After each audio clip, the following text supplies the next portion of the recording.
Yo les potes, bienvenue sur ma première vidéo, j'espère que vous allez bien. Là je vais vous mettre la rediffusion de notre live Twitch qui avait eu lieu dimanche dernier. Dans ce live là qui a duré 3 heures, on vous a apporté full contenu. Si vous êtes débutant, suivez cette vidéo, vous allez apprendre beaucoup de choses. On va aborder les bases du dropshipping, on va aborder Facebook Ads, comment faire un bon site, comment se déclarer, comment passer au niveau supérieur, comment faire ses pubs, bref. Tout l'essentiel pour le débutant va être dans cette vidéo là. Voilà, prenez un cahier, un stylo, préparez-vous à noter.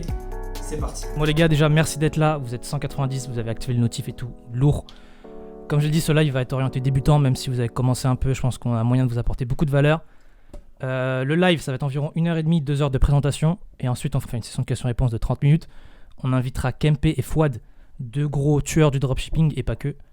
Donc restez bien jusqu'à la fin. Pour me présenter, excusez, c'était mieux. Je m'appelle Rohin, je suis un ancien consultant d'une grosse boîte. J'étais dans la rat race pendant quelques années. J'ai commencé le drop en mars 2019. À l'époque, j'étais aussi consultant, encore consultant. Et puis avec le dropshipping, j'ai pu quitter mon CDI en décembre 2019. Ça, quel plaisir. Et du coup, je suis accompagné de mon ami et associé Baptistin. Yo tout le monde, du coup je me présente rapidement. Donc, moi je m'appelle Baptistin, j'étais étudiant jusqu'à il y a 4 mois à SAS en sciences d'économie et de gestion. Voilà le truc bien chiant. J'ai décidé de me concentrer vraiment à fond dans le drop. Donc j'ai commencé le drop il y a 2 ans. J'ai 2 boutiques qui tournent tous les mois. Donc la première, ça c'est les stats du mois dernier. Vous pouvez voir la première qui génère à peu près 15 000 euros, sachant qu'il y avait et le virus et le Chinese New Year. Et la deuxième, 19 000 euros qui sont faits quasiment en 10 jours, je crois. J'avais plus de stock, du coup j'ai dû couper les pubs. Donc voilà, donc ces 2 marques, vraiment j'essaye à chaque fois de m'orienter plus vers des marques parce que c'est ce qui me fait kiffer. Voilà, on peut passer à la suite. Donc, je vous laisse lire le sommaire, ça va être plus simple. Donc rapidement, on va parler de l'opportunité qu'est le dropshipping. Comment débuter en toute légalité, quelle banque choisir, comment se déclarer, parce que c'est des choses qu'on ne vous dit pas forcément dès le début, mais qui sont très importantes. Ensuite, Rohin vous montrera comment trouver un bon produit. Je vous montrerai comment créer une boutique stylée qui fait kiffer le client, voilà, parce que c'est important. Je vous parlerai de comment définir sa stratégie, comment s'orienter plus vers Facebook Ads ou les influenceurs. Ensuite, Rohin vous parlera de Facebook Ads. Restez bien pour Facebook Ads parce que là, il vous a vraiment prévu du lourd. Genre vraiment, il a fait un travail de ouf là-dessus. Moi, je vous parlerai des influenceurs et ensuite, on vous parlera de comment passer au niveau supérieur, agent, etc. Rohin, je te laisse la parole. Un petit point sur comment passer au niveau supérieur. À la fin, on va vous proposer du coaching collectif à seulement 50 euros. Écoutez bien jusqu'à la fin ce que j'ai à vous dire.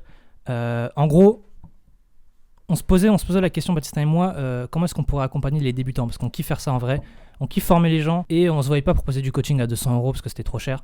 Et du coup, il y a un gars qui m'a donné un conseil en DM, d'ailleurs s'il est là, je te remercie, c'est de proposer du coaching collectif à un tarif bas, du genre 50 euros. Et genre en fait, comment ça va se passer, c'est qu'on va organiser des groupes par niveau et du coup pendant 2 heures, pour 50 euros seulement, vous pourrez avoir des échanges avec Baptistin ou moi, où on pourra valider votre produit, valider votre boutique, etc., etc. En gros, là, dans ce PowerPoint, on a dû bosser au total près de 20 heures, Baptistin et moi réunis. Vous avez tout ce qu'il faut pour commencer, pour vous lancer, il n'y a aucun souci. Par contre, du coup, pour ceux qui sont chauds et qui veulent directement passer au niveau supérieur rapidement, on va vous proposer quelque chose pour ça.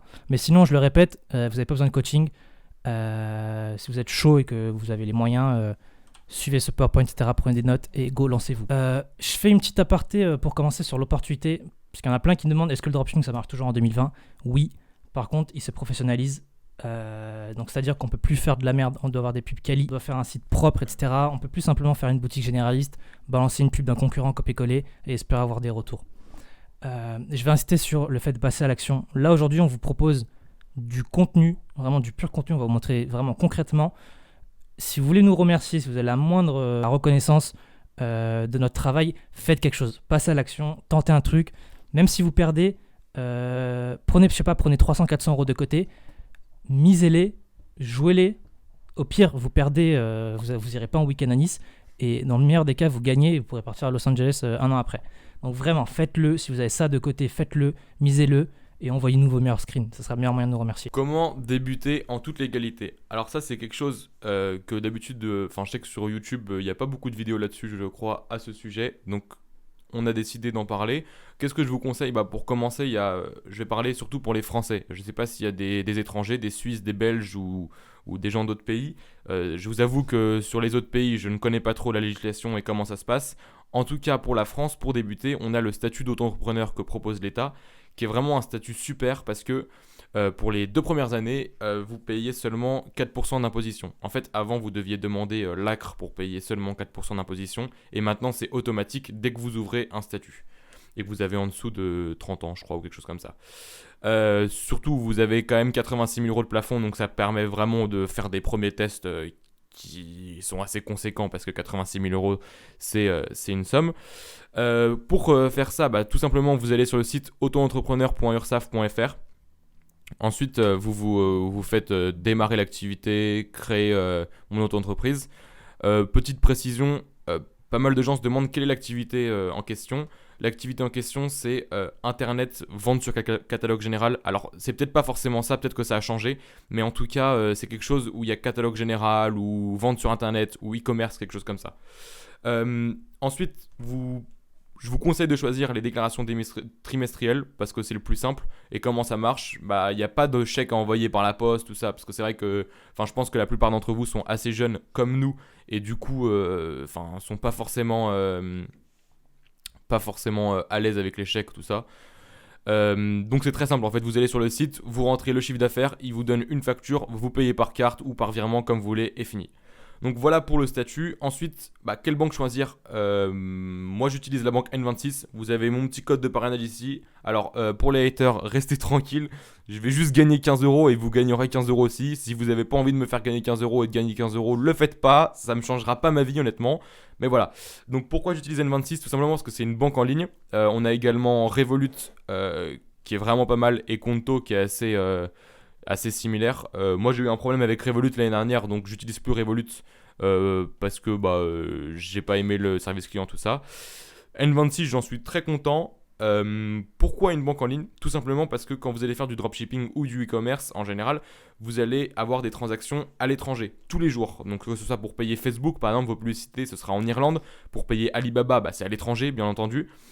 Donc, mon conseil, c'est d'avoir une banque en ligne parce que vous allez diminuer les frais sur les transactions à l'étranger. Si vous allez aux Société Générale, Crédit Lyonnais ou des banques comme ça, il n'y aura pas de souci. Vous pouvez faire ça, mais vous allez vous taper 1 euro ou 50 centimes de frais à chaque transaction. Et il y a des jours, vous pouvez avoir jusqu'à 10... Enfin, vous pouvez économiser, en fait, je pense, 300 euros par mois, quoi. Donc voilà, prenez une banque en ligne dès le début. Surtout que c'est très très simple, vraiment, vous téléchargez l'application et en 10 minutes chrono, c'est leur argument de vente d'ailleurs, vous avez un compte qui est ouvert et 100% fonctionnel. Comment trouver un bon produit ? C'est la première chose à faire en dropshipping. Si vous n'avez pas un bon produit, vous allez galérer à vendre. Et si vous débutez, en gros, un produit pas ouf, vous allez quand même pouvoir le vendre si vous êtes très bon. Mais si vous débutez, ça va être super compliqué. Donc, je vais vous expliquer comment trouver un bon produit. Donc, ok, il y a plusieurs critères à ça. Déjà, le premier critère, il faut que votre produit ne soit pas facilement trouvable en magasin. C'est-à-dire que si votre produit, là, votre câble, votre chargeur ou quoi, je peux le trouver à la Fnac, laissez tomber, il ne se vendra pas trop en dropshipping. Le deuxième critère, ça va être l'effet waouh. Je pense qu'il y en a pas mal qui ont entendu parler de ça, mais en gros, c'est le genre de produit qu'on voit en pub ou en démonstration ou quoi, qui est suffisamment gadget, qui est assez visuel, pour qu'on puisse le voir et qu'on puisse avoir cet effet waouh et qu'on puisse déclencher un achat compulsif chez le client. Le troisième critère, ça va être des produits qui répondent à un problème. Donc simple, du genre, je vais vous montrer après. Le dernier critère, ça va être un produit que vous puissiez vendre à au moins x3. Donc en gros, si vous achetez le produit 10 euros, il faut que vous puissiez le vendre à 30 euros. Petite parenthèse, petite précision, vendez pas des produits en dessous de 30 euros, ça va être compliqué. Je vais vous expliquer pourquoi. Donc prenez des produits que vous pouvez vendre à 30 euros ou plus. Donc, qu'est-ce qu'un bon produit ? Là, je vous ai montré un peu quelques exemples du critère problème-solution. Donc en gros, là, on va chercher à déclencher un achat réfléchi chez le client. C'est-à-dire que vous allez lui exposer le problème et vous allez montrer votre produit et montrer que votre produit apporte la solution. Là, je vous ai montré plusieurs exemples. L'un des produits connus, c'est le correcteur de posture dans la niche de la santé et du bien-être. Et il répond à un problème simple, c'est le mal de dos. Donc, il vient corriger ce problème. Un autre problème, c'est les gaines amincissantes. Donc là, ça résout le complexe des femmes qui se trouvent un peu grosses, etc., un peu rondes. Et ensuite, on a des produits qui sont dans d'autres niches, des produits que vous pouvez classer dans la catégorie autres, qui résout pareil un problème. Là, par exemple, cette machine-là, elle tue des insectes. Donc, ça répond à un problème, celui de ne pas pouvoir dormir quand il y a des insectes, etc. Ensuite, vous avez les produits effet waouh. Là, on va chercher à déclencher, comme je vous l'ai dit, un achat compulsif. Donc, quelques exemples. Là, vous avez des vêtements, là, par exemple, ce genre de plaid. Le genre de plaid qu'on peut mettre sur soi, etc., pour regarder Netflix tranquillement. Ce genre de produit en vidéo, c'est assez parlant. on a envie de l'acheter. Il y a un petit côté, on fait appel aux émotions, on voit du confort, on voit de la chaleur, etc. Et ça déclenche un peu cet effet waouh.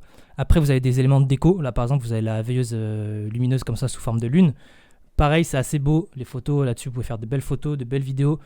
Donc voilà un exemple. Ensuite, vous avez des objets qui sont plutôt gadgets, comme là ce découpe légumes. Pareil, en vidéo, il est assez parlant.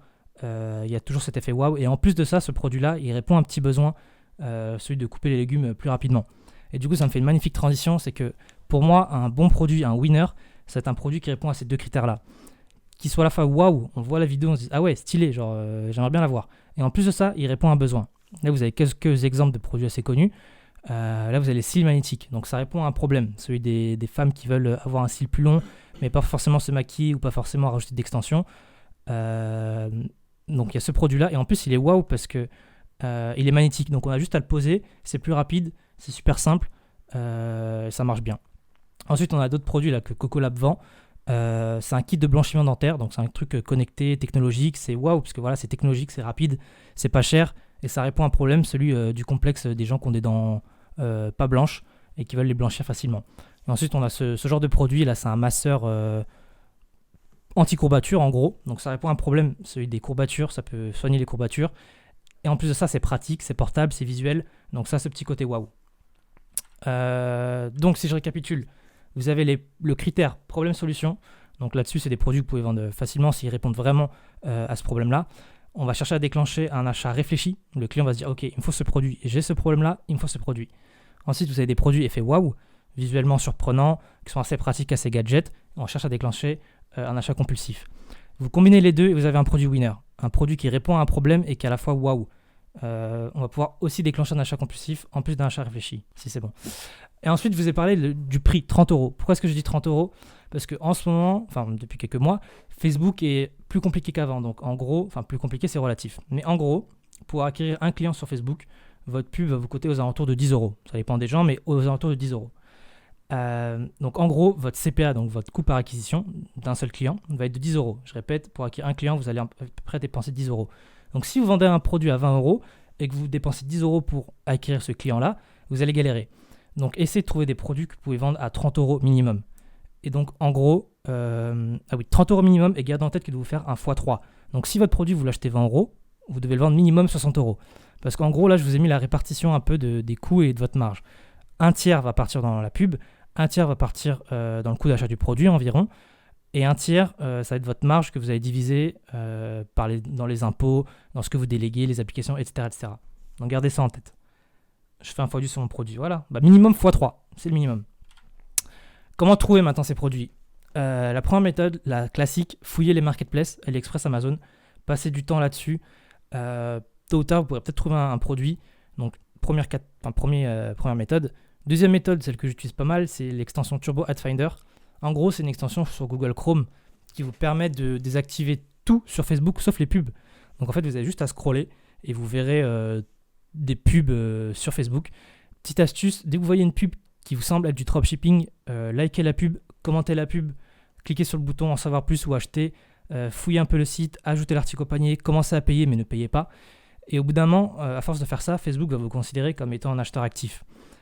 Et certains dropshippers, quand on lance nos pubs, on cible les acheteurs actifs. Donc en fait, vous allez être ciblé par des dropshippers et vous avez plus de chances de voir des pubs. Troisième méthode, c'est des plateformes comme Income Hunt ou AdSpy. C'est des plateformes qui sont payantes, mais en gros, le principe, c'est que c'est des plateformes qui répertorient toutes les pubs que vous pouvez trouver sur Internet. Et du coup, vous avez la possibilité d'affiner et d'avoir juste les pubs des dropshippers sur Facebook, par exemple. L'inconvénient, c'est que c'est payant, c'est 150 euros par mois, il me semble. Mais vous pouvez le payer à 5. Donc, vous mutualisez ça, vous partagez le compte à 5 personnes, ça vous revient à 30 euros par mois. Vous pouvez utiliser le code MEGADSPY. La première fois, vous avez 1000 vues gratuits. Et en gros, je vous l'ai mis là, mais c'est un inconvénient, c'est qu'en gros, les plus grands dropshippers sont là-dessus, sont sur ce genre de plateforme et sont assez réactifs. Donc, s'ils voient un winner, vous, le temps que vous le testiez, que vous reconnaissiez que c'est un winner, il y a moyen qu'il soit déjà lancé par d'autres et donc vous aurez plus de concurrents que vous pensiez avoir, quoi. Par contre, du coup, pour contrer à ça, n'hésitez pas à remonter les pubs plusieurs années en arrière, du genre 2-3 ans en arrière. Moi, je sais que j'avais fait une boutique où je vendais un produit qui s'était vendu il y a 2 ans, et l'année dernière, il ne s'était pas vendu, c'était un produit de saisonnalité, et du coup, cette année-là, je l'ai vendu, et ça a plutôt bien marché. Dernière méthode assez originale, devenez ami avec les fournisseurs, avec les agents, etc. Il y a de plus en plus d'agents et de fournisseurs AliExpress qui sont actifs sur les réseaux sociaux, sur Twitter, sur Facebook. Parfois, j'en retweet quand j'en vois, mais en gros, c'est des mecs avec des produits, enfin avec des noms chinois et qui postent des vidéos de produits. Contactez-les et puis contactez aussi des fournisseurs sur AliExpress. Vous regardez les meilleures boutiques sur AliExpress, vous les contactez, vous leur dites salut, je suis super professionnel, je suis à la recherche d'un nouveau produit, d'un hot product. Qu'est-ce que tu vends en ce moment aux États-Unis par exemple? Moi, c'est ce que je fais avec mon agent. Je lui dis ok gros, qu'est-ce que tu vends aux États-Unis en ce moment? Il me dit tiens, j'ai ces panneaux LED là, qu'est-ce que t'en penses? Je regarde, je me fais ok, pas mal, je vais lancer une boutique là-dessus. Donc essayez de taper à discuter avec les fournisseurs, avec des agents si vous en avez, ils vous donneront des hot products régulièrement. Ensuite, vous avez trouvé un produit, il vous semble plutôt pas mal. Comment est-ce que vous pouvez vous garantir que ça peut être un bon produit à vendre? Le premier critère à voir, c'est l'offre et la demande. Il va falloir étudier le marché. Une rapide étude de marché, pas besoin de faire un document de 120 pages. En gros, ce que je vais vous expliquer là, c'est qu'il y a un équilibre entre le nombre de concurrents installés et la demande. Donc l'offre, c'est le nombre de concurrents qui peuvent proposer ce produit-là. Et la demande, c'est le nombre de clients qui peuvent être intéressés par ce produit-là. Et donc il faut qu'il y ait un bon équilibre et il faut qu'il y ait un écart suffisant pour que vous puissiez vous placer là-dedans. En gros, les correcteurs de posture, aujourd'hui, il y a plein de formateurs qui ont fait des vidéos là-dessus.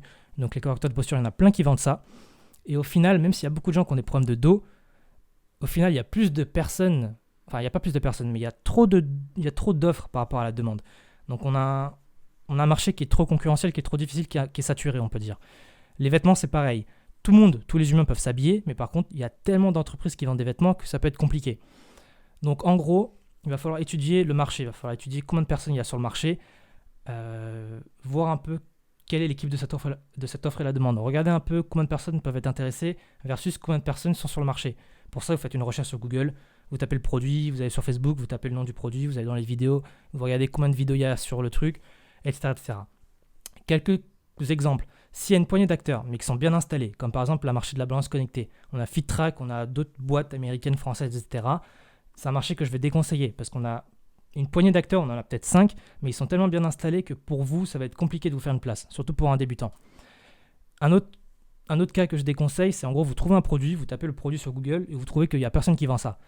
Je vous le déconseille, c'est une mauvaise idée parce qu'à moins d'être un génie, à moins d'avoir trouvé un produit de fou, s'il n'y a aucun concurrent, c'est que simplement le produit ne se vend pas.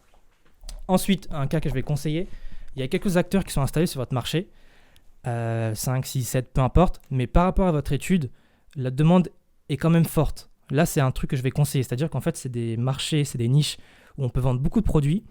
Il y a déjà beaucoup de concurrents, mais la demande est tellement forte que vous pouvez vous placer là-dedans. Et en gros, imaginez un gâteau vraiment, un gâteau énorme. En gros, c'est le nombre de clients qui pourra acheter.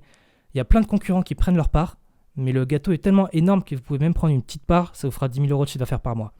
Donc là-dessus, ça va être des niches que je vais conseiller. Un autre conseil que je peux vous donner, c'est un marché dans lequel il y a juste quelques acteurs, mais ils sont mal installés. Et en gros, si vous vous tapez le produit sur Google, vous tombez sur des sites américains, français. Par contre, leurs sites sont moches. Vous sentez que vous pouvez faire mieux. Leurs pubs sont pas folles. Je vais vous conseiller d'aller là-dessus, parce qu'en gros, vous avez déjà vos concurrents installés. Vous savez que le produit peut se vendre. Vous avez juste à faire mieux qu'eux.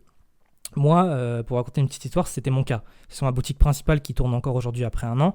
Il y avait un seul concurrent. Enfin non, il y avait plusieurs concurrents, mais il y avait un gros concurrent aux États-Unis. Donc, j'ai vu que le produit, il était validé parce qu'il se vendait déjà. Et en France, il y avait juste 4-5 petits concurrents. Leur site était dégueulasse, leur marketing était moche, leur pub était pas belle. Je savais que je pouvais prendre un angle différent et faire les choses mieux. Donc j'ai fait les choses mieux qu'eux et j'ai pris leur part, c'est tout. Donc voilà ce que je vous conseille. Ensuite, une fois que vous avez fait votre étude, vous avez trouvé votre produit, ça répond aux critères, il y a de la place pour vous, il va falloir valider le produit en lui-même, son efficacité. Donc pour ça, vous commandez le produit sur AliExpress ou sur Amazon et vous le testez. Vraiment, testez-le. Vendez pas un produit si vous ne l'avez pas testé. Vous allez avoir plein de soucis. Vous allez avoir des problèmes graves de produits électroniques qui explosent à la gueule du client s'il faut. Donc vraiment, en plus, si votre produit est électronique, testez-le. Regardez si la prise est bonne, si le truc tient longtemps. Parce que si le truc va se péter au bout de 4 semaines, votre client va se plaindre et votre SAV va exploser. Vous n'allez pas pouvoir construire un truc à long terme. Et si votre produit il est censé répondre à un problème, assurez-vous que le produit répond vraiment à ce problème. Parce que vous pouvez très bien vendre des produits qui ne répondent pas vraiment au problème. C'est-à-dire que vous promettez quelque chose et en fait le produit ne répond pas à cette promesse. Vous pouvez le vendre, mais au bout de 2-3 mois, votre boutique elle est finie. Parce que le bouche à oreille, votre score sur Facebook, vos commentaires dans les pubs, etc., vos commentaires dans le placement de produits Insta, ils vont vous descendre, ils vont dire le produit ne marche pas, etc. Donc vraiment, votre produit, il faut qu'il soit efficace, sinon vous n'allez pas pouvoir faire quelque chose à long terme. Ensuite, une fois que vous avez répondu à tous ces critères-là, envoyez votre produit à 4-5 petits influenceurs, si évidemment votre produit s'y prête. Envoyez-le à des influenceurs qui ont environ 10 000 abonnés. Il me semble que c'est à partir de ce palier-là qu'on débloque le swipe up. Donc vous lui envoyez les produits, et vu qu'ils ont 10 000 abonnés, ils ne vont pas vous demander de payer. Enfin, vous pouvez négocier, sauf si vraiment ils ont un temps d'engagement très très haut. Envoyez-leur les produits, dites-leur voilà, vous vous présentez, etc. Et vous lui dites voilà, j'aimerais que tu présentes ce produit-là, tout simplement. Et moi, je t'offre le produit. Et en gros, elle va faire une story, elle va faire un post. Évidemment, vous lui donnez un code pro, mais on vous expliquera ça plus tard. Et déjà, vous allez pouvoir tester l'intérêt du produit comme ça. Vous allez pouvoir voir en gros si le produit présenté a déclenché des vues sur votre site, des ajouts au panier, même peut-être des achats. Vous pourrez voir vraiment son intérêt. Imaginons que vous envoyez votre produit à 5 influenceurs de 10 000 chacun. Plein de personnes ont vu votre produit. Par contre, personne n'a ajouté au panier. Il y a des chances que soit votre site est vraiment pas beau, soit le produit ne plaît pas. Et en plus de ça, vous allez pouvoir télécharger les stories, télécharger les posts avec l'accord de l'influenceur évidemment. Et vous allez pouvoir garder ça bien au chaud. Ça nous servira pour faire les pubs à côté. Petite astuce, si vous avez un budget très très serré, mettez votre produit sur le bon coin, sur eBay ou sur Vinted, si évidemment il s'y prête. Et en gros, regardez s'il y a des gens qui vous contactent et qui vous disent tiens, j'aimerais bien acheter ce produit, combien est-ce qu'il coûte. Et si vous contactent, dites-leur simplement que le produit a déjà été vendu, désolé. Et si votre site est déjà mis en place, vous les orientez vers le site, ça fera un client potentiel. Mais en gros, si vous contactent, c'est que votre produit déclenche un intérêt chez les clients, donc peut potentiellement se vendre. Et je récapitule. Votre produit, si vous voulez un produit winner, il faut qu'il y ait un effet wow et qu'il réponde à un problème. Il faut que le produit, vous puissiez le vendre 30 € minimum et vous puissiez modifier x3 le prix d'achat. Si vous l'achetez 10 €, vendez-le 30. Si vous l'achetez 20 €, vendez-le 60. Ensuite, commandez-le, testez-le. Faites une étude du marché sur les concurrents. Regardez s'il y a de la place pour vous, si c'est pas saturé. Envoyez le produit à des petits influenceurs pour commencer à tester sans trop de coûts. Et pour les trouver, simplement fouillez les marketplaces. Pensez à AdSpy, pensez à Ecomhunt, pensez à Turbo Ad Finder. Pour moi, c'est le premier conseil que je vous donne, c'est un truc gratuit. Et pensez à taper la discute avec les agents des fournisseurs. Ou alors, allez sur le Twitter de Baptistin ou moi, on balancera des petites pépites de temps en temps. Ensuite, la création de boutique. Yes, alors déjà avant de commencer la création de la boutique, juste pour vous informer, en gros on a un ordinateur à côté où Rohin peut répondre quand je suis en train de parler, mais moi je suis trop loin, enfin je vais pas aller comme ça, du coup je vois vos commentaires de temps en temps, mais malheureusement je peux pas vous répondre, mais j'ai vu une question qui était très importante, c'était est-ce qu'il y aura des questions à la fin? Oui, il y aura des questions à la fin, il y aura 30 minutes de questions minimum, donc gardez vos questions pour la fin, notez-les sur un petit bout de papier, et puis on y répondra à la fin volontiers avec plaisir. Donc passons à la création de la boutique. Donc sachez d'abord que c'est très important d'avoir un site propre. Ça c'est la première chose qu'on va voir. Ensuite on parlera de Shopify, on parlera du combo avec le thème début et l'application de Jumpage. On parlera des différents fournisseurs de paiement. Et pour finir, je vous donnerai 10 tips en 3 minutes. Bon en fait j'avais écrit 3 minutes mais je pense pas que j'arriverai à faire les 10 tips en 3 minutes. Donc on verra ça. L'importance d'avoir un site propre. Alors d'ailleurs il faut que vous gardiez en tête que si vous n'avez pas de site, vous vendez pas. C'est la machine qui va faire que vous allez générer des ventes, donc générer du cash et vous faire des sous. Donc passer du temps sur votre site, ça doit être un plaisir pour le client et ça doit pas être une corvée. Ça vraiment j'insiste dessus. Il faut pas que le client il arrive et je sais pas si c'est comme si vous allez sur le site de Apple par exemple et que le site d'un coup est dégueulasse, le fond n'a pas de sens, il y a des couleurs de partout, tout ça. Même si Apple est un site connu, vous allez partir parce que ça vous intéressera pas, parce que l'expérience utilisateur sera mauvaise. Le client ne sera pas à l'aise sur votre site. Et s'il n'est pas à l'aise, forcément, il va pas acheter. Ensuite, donc comme j'ai dit, simplifier l'expérience utilisateur. Et vraiment, j'insiste, chaque détail pénible, bug ou autre, c'est un frein pour le client. Une étape en plus négatif, c'est un frein pour le client et c'est quelque chose qui peut faire que le client ne va pas acheter sur votre site web. Et vraiment, un site n'est jamais parfait. Voilà, moi, j'ai une de mes boutiques, ma première boutique que j'ai lancée en avril 2018, donc il y a 2 ans à peu près. Et tous les jours, enfin peut-être pas tous les jours maintenant, mais au moins une fois par semaine, je fais une modification. Parce que le dropshipping évolue. Il faut être au goût du jour, il faut que le client se sente bien sur le site et les choses changent. Donc voilà. Shopify, c'est vraiment le frérot. J'insiste là-dessus, vraiment, c'est sans lui, rien. Enfin, le dropshipping serait beaucoup plus compliqué, ce serait possible peut-être, mais beaucoup plus compliqué. Alors, si vous ne connaissez pas du tout Shopify, si vous êtes vraiment débutant, ça va je vais pas vous expliquer comment marche Shopify, tout ça. Il y a des vidéos gratuites sur YouTube qui sont très bien faites et qui vous expliqueront très bien comment ça marche. Moi, je vais plus parler de comment faire un site plutôt design, plutôt attirant pour le client. Si vous avez un budget plutôt serré, profitez des 14 jours offerts qui sont sur Shopify et vous avez la possibilité d'obtenir 7 jours supplémentaires en plus. Tout simplement, vous envoyez un mail, c'est ça ? Vous envoyez un mail à Shopify, au support et ils vous donneront 7 jours supplémentaires pour finir votre boutique. Passons au thème. Alors, moi, j'utilise sur la plupart de mes boutiques le thème début avec l'application de Jumpage. Pourquoi le thème début ? Parce que c'est le thème le plus simple. En fait, c'est le thème du début. Thème début, voilà. Je sais pas si c'est pour ça, mais vraiment, bref. Donc il est simple, efficace, il n'y a pas trop de trucs à changer. Il est assez propre dès le début, mais bien entendu, un site début, aujourd'hui, on se rend bien compte que c'est du dropshipping ou que c'est le même site que tout le monde, donc ça donne pas envie d'acheter. C'est pour ça, et c'est là que l'implication Jumpage intervient. Excusez-moi. Donc qu'est-ce que c'est Jumpage ? C'est une application qui fonctionne en drag and drop. Donc vous avez l'exemple, l'aperçu juste ici de Jumpage. C'est un système de drag and drop, donc vous prenez le titre, vous le mettez là, l'image, vous la mettez là, etc. C'est pour moi la meilleure façon d'avoir un site propre parce que c'est vraiment vous qui façonnez votre site à votre manière et parce que chaque produit en fait doit être mis en valeur d'une certaine manière. Par exemple, je sais pas si je vends des chaussures, je vais pas les mettre en valeur comme si je vendais un téléphone portable. Ça paraît logique. Donc vraiment, avec Jumpage, vous avez la possibilité d'avoir un site le plus propre possible et qui se prête bien à votre produit. Sachez qu'avec Jumpage, vous avez gratuitement, il me semble, des templates qui sont offerts. Alors mon conseil, alors encore une fois ça dépend des gens et d'ailleurs on l'a pas dit mais tout ce qu'on dit dans ce live c'est vraiment notre point de vue, ce qu'on utilise, comment ça marche pour nous. Mais bien sûr on n'a pas la science infuse alors si vous n'êtes pas d'accord avec nous, vous nous le ferez savoir si vous voulez. Mais voilà, on vient pas ici en disant que tout ce qu'on dit c'est la vérité, qu'il faut faire ça. Donc mon conseil c'est de ne pas utiliser de template tout simplement parce que si j'utilise un template, en fait, je mets 2 fois plus de temps parce que j'essaye de rentrer telle ou telle chose dans des cases et je fais pas le site comme si je l'aurais fait de moi-même. Et voilà. Je sais que, par exemple, on avait discuté avec Rohin, lui, il me disait que ça pouvait l'aider d'avoir un template.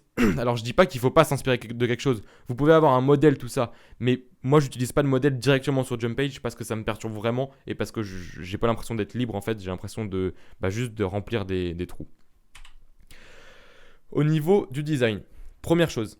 Surtout par pitié, gardez le fond blanc. Voilà, petit exemple, j'avais un pote que j'avais aidé pour lancer sa boutique et d'ailleurs il a abandonné, mais bref, c'est pas ça que je voulais dire en plus. Et d'ailleurs, en gros, le fond de sa boutique c'était marron foncé, alors que toutes ses images étaient sur fond blanc. Enfin, je sais pas, ça paraît logique. Enfin, sur tous les sites sur lesquels vous allez, même là, regardez sur Twitch, tous les fonds ils sont blancs ou gris pâle ou voilà. Vraiment, choisissez des couleurs très, très simples, des couleurs pastel de préférence si vous voulez des couleurs, mais en fait même pas, juste mettez un fond blanc et arrêtez quoi. Bon, bref. Donc gardez la même charte graphique sur le site web. Moi ce que j'aime bien c'est avoir toujours une couleur pastel que j'utilise avec le fond blanc, que j'utilise pour mes boutons, pour mon prix, pour des petites bannières, etc., pour des logos. Donc voilà, choisissez 1 ou 2 couleurs, mais ne mettez pas 50 couleurs sur votre site parce que forcément le client va se dire « Ouh là là, mais qu'est-ce que c'est que ça ?» Et là, ça va pas marcher. Pour les images, c'est très important parce que forcément, quand le client il va arriver sur votre site, la première chose qu'il va regarder, c'est les images de votre produit. Alors, sur AliExpress, parfois, les images du fournisseur que vous allez choisir seront dégueulasses, il n'y a pas d'autre mot. Comment faire ? Forcément, sur AliExpress, en général, vous avez 5, si c'est pas 10, et même 30 fournisseurs différents qui vendent ce produit. Et parfois, certains fournisseurs ont ne serait-ce qu'une photo différente, mais une photo peut faire la différence parce qu'elle peut être beaucoup plus parlante, beaucoup plus propre que les photos que votre fournisseur propose. Donc n'hésitez pas à faire ça. Également, vous pouvez taper le nom du produit sur Google, essayez de le trouver sur Google, allez voir sur les sites de vos concurrents. Et également, quelque chose qui marche très bien, c'est sur Amazon. Souvent, les vendeurs Amazon utilisent des photos différentes. Je le dis là, je le répéterai, quand vous faites du dropshipping, vous allez faire de la publicité soit sur les réseaux sociaux ou par Google, et 99% de vos clients vont venir sur leur téléphone. Donc vraiment, quand on utilise Jumpage, je vous invite vraiment à regarder l'aperçu du mobile sur Jumpage pour que le client, voilà, pour que l'aperçu soit vraiment bien sur mobile, parce que c'est le plus important. Vous pouvez avoir un site qui est magnifique sur ordinateur ou sur tablette, mais s'il n'est pas agréable, s'il est dégueulasse sur mobile, votre site ne va pas convertir du tout, je vous le garantis. Ensuite, la page d'accueil. Essayez de respecter un schéma pour essayer de glisser pas du tout. Essayez de glisser votre produit, des témoignages, une bannière, des bullet points, des arguments de vente. Voilà, tout ça sur la page d'accueil. En fait, ce que je fais moi sur mes pages d'accueil quand j'utilise Jumpage, c'est que j'essaye de mettre chaque partie de mon site, je mets une partie. Si j'ai une partie qui sommes-nous, j'en mets une petite partie sur la page d'accueil. Si j'ai des avis, j'en mets une petite partie sur la page d'accueil. Des photos, le produit. Voilà, donc ça j'insiste vraiment là-dessus. Et également, pour chaque partie, essayez de mettre un appel à l'action. Ça peut être voir plus d'avis, ou en savoir plus sur le produit, ou ajouter au panier. Essayez de mettre pour chaque partie un appel à l'action pour que le client se balade sur votre site, qu'il passe du temps sur votre site et qu'à la fin, il convertisse. Et j'ai remis là, vraiment insister, j'insiste dessus, sur le mobile. C'est vraiment le plus important à mon sens. C'est ce qu'il faut retenir là, quand on utilise Jumpage. Vraiment optimiser le site web pour mobile. Voilà, là je vous donne, bon, c'est pas nos shops du tout, c'est des sites qui sont assez connus, peut-être que vous les avez déjà vus, soit avec des partenariats, soit autres. Vous pouvez aller sur ces sites web pour vous en inspirer, parce que c'est des sites qui sont plutôt bien faits, ils sont tous différents, c'est des produits qui sont tous différents, et vous pouvez voir comment c'est professionnel, voilà, comme les structures qui sont communes, et quelles sont les différences suivant les produits. Petite précision pour le nom de domaine, pour ceux qui ne savent pas, enfin j'espère que vous savez tous ce que c'est le nom de domaine, c'est blabla.fr. Par exemple ici, twitch.tv. Donc il y a deux solutions, soit vous l'achetez directement sur Shopify, soit sur un autre site. Je sais que Rowan utilise OVH et moi j'utilise Ionos, c'était One and One avant, je ne sais pas s'il y en a qui faisaient du web. Pourquoi on le fait sur d'autres sites? Je sais que sur Shopify, c'est 12 € il me semble, la première année. Et sur OVH et One and One, pour votre premier nom de domaine, c'est 1 € je crois. Donc si vous êtes ric-rac en budget, faites ça. Il n'y a pas vraiment de différence, sinon. Ensuite, j'ai mis ne vous faites pas avoir avec les mails. Pourquoi? Parce que si vous achetez un nom de domaine, on va vous proposer d'acheter une adresse mail avec. Donc ça peut être, je sais pas, contact@votre-nom-de-domaine.fr. Mais ça va être payant. Vous avez la possibilité, ils ne le mettent pas forcément en avant, de créer des redirections gratuitement. En gros, c'est quoi? Vous allez dire, je veux que quand on envoie un mail à l'adresse contact@nomdedomaine.fr, ça l'envoie sur l'adresse mail et vous choisissez l'adresse mail. Comme ça vous permet vous pouvez avoir 10 redirections gratuitement. Je sais pas si je peux mettre baptistin@mondomaine.fr. Donc c'est plutôt pratique et c'est plutôt gratuit. Même clairement gratuit. Ensuite, choisissez un nom qui a un rapport avec votre produit, tout du moins essayez. Voilà, vous focalisez pas là-dessus, passez pas des semaines et des semaines à réfléchir à votre nom, au nom de la boutique, mais ça peut être intéressant, surtout si vous souhaitez brander le produit pour créer une image de marque et ça donnera plus confiance aux clients. Parlons. Putain, c'est dommage, on voit pas la fin du truc. Ouais, tant mieux. Voilà, vous avez compris. Bon, les deux fournisseurs de paiement qu'on utilise, c'est PayPal et Stripe. Même si PayPal, s'il y en a qui ont fait du dropshipping depuis quelques temps, ils ont sûrement eu des problèmes avec PayPal parce que tout le monde a des problèmes avec PayPal. Stripe, c'est vraiment le frérot, voilà, jamais de problème ou très peu. Mais j'insiste, ne négligez aucun des deux parce que les deux sont très importants. Je sais que moi, quand j'ai commencé le e-commerce, je me disais, mais pourquoi mettre PayPal sur mon site? Enfin, jamais j'irai sur un site pour acheter avec PayPal. Et finalement, détrompez-vous. Je sais que moi, sur mon site, il y a 30% des gens, je crois, qui commandent par PayPal. Rowan, c'est 40%. Et j'ai même lancé un shop un jour en Allemagne. Et là, je crois que c'était 90% des gens qui achetaient par PayPal. Donc vraiment, mettez bien PayPal. Quand vous créez le compte Stripe et le compte PayPal, pour ceux qui ne le savent pas, Stripe, c'est l'application, enfin le processeur de paiement qui permet aux clients de payer directement par carte bancaire sur votre site. J'insiste, quand vous créez les deux comptes, mettez vraiment les bonnes informations. Quand on vous demande le nom, mettez bien votre nom à vous et pas le nom de votre boutique. Voilà, lisez vraiment bien et essayez de faire le compte le plus précis possible parce que sinon ça pourra vous porter préjudice pour la suite. Ils vont peut-être vous bloquer. Quand ils vont vous demander des documents d'identité, tout ça, si c'est le mauvais nom, forcément ça ne marchera pas. Vérifiez que les deux fonctionnent bien, faites un petit test de passer une commande et vous pouvez ajouter sur votre compte PayPal dès le début PayPal Info Populator qui va permettre en fait de récupérer les numéros de suivi des envois et les rentrer sur le compte PayPal. Attends, je peux préciser un truc. Précise. Je précise juste un truc, les gars. Je sais qu'on va assez vite sur certains points, mais là, on s'est fixé 2 heures et on essaie de vous donner un max de contenu, genre les bases. Et ensuite, vous nous poserez des questions pour affiner le truc. Et peut-être qu'on fera d'autres lives où on affinera peut-être la création de boutique, etc., etc. Donc je sais qu'on va vite, mais on va essayer de ralentir un peu le rythme. Et voilà. Ensuite, passons aux tips. Alors là, je vais donner des tips qui sont soit simples, enfin, les tips n'auront pas trop de rapport entre eux, des applications, tout ça. Le premier tips, c'est un tips pour votre site web. Attends, tu peux juste lever l'ordi pour que... parce que la souris, elle est bloquée à chaque fois. Super. Le premier tips... non, c'est pas mon site, hein. Shop Air Bonsai Stylo. Voilà, c'est pas mon site. C'est un mytho, il vend des bonsaïs. Exactement. D'ailleurs, j'aurais pu regarder, ça se trouve, c'est des produits illicites, tout ça. Bon, bref. Alors, sur certains sites, vous avez le Powered by Shopify qui est juste ici et qui fait pas du tout professionnel. Donc, ce que je vous conseille, c'est de le retirer. C'est très simple. Vous allez dans Shopify, Online Store, ça vous emmène sur thème directement. Ensuite, en haut à droite, vous aurez un bouton. Il me semble que c'est Action. Vous faites modifier les langues et ensuite vous arrivez ici. C'est bon à savoir cette page parce que là, vous tapez n'importe quel mot qui est présent sur votre site. Il apparaît ici et vous pouvez le modifier très simplement. Donc vous tapez Powered by Shopify, c'est juste ici. Vous retirez ce qu'il y a, s'il y a écrit quelque chose, et vous faites un espace. Sinon par défaut, ça mettra Powered by Shopify. Premier tips. Deuxième tips. Ça c'est quelque chose que personne ne fait honnêtement. Je sais pas, je le fais depuis le début, donc j'ai décidé de vous le montrer. C'est de mettre le signe euro après le nombre, tout simplement parce qu'on est en France et qu'en France, contrairement aux États-Unis, le signe euro se met après les nombres et non avant. Pour ça, c'est très simple. Vous allez dans Online Store, voilà, c'est ça que je cherchais. Online Store, pas du tout. Vous allez dans Réglages général, général, et tout en bas des réglages général, vous allez avoir modifier le formatage. Vous cliquez ici, vous aurez le signe euro qui est juste ici et vous le mettez juste là. C'est très très simple. Et vous n'oubliez pas de cliquer sur enregistrer juste ici ou juste en haut. Tips numéro 3 est sans doute le plus important, c'est supprimer le bouton PayPal dans le panier. Donc vous avez un bouton PayPal parfois juste ici. Dans la page de checkout, le bouton sera juste ici, ça c'est dans tous les thèmes. Et dans la page produit également. Pourquoi supprimer le bouton PayPal dans ces 3 endroits? Ça ne veut pas dire que les clients ne pourront pas commander avec PayPal, ça veut juste dire que le bouton PayPal ne sera pas mis en avant. Pourquoi ne pas le mettre en avant? Je vais encore une fois vous donner un exemple d'un ami à moi qui s'était lancé dans le e-commerce.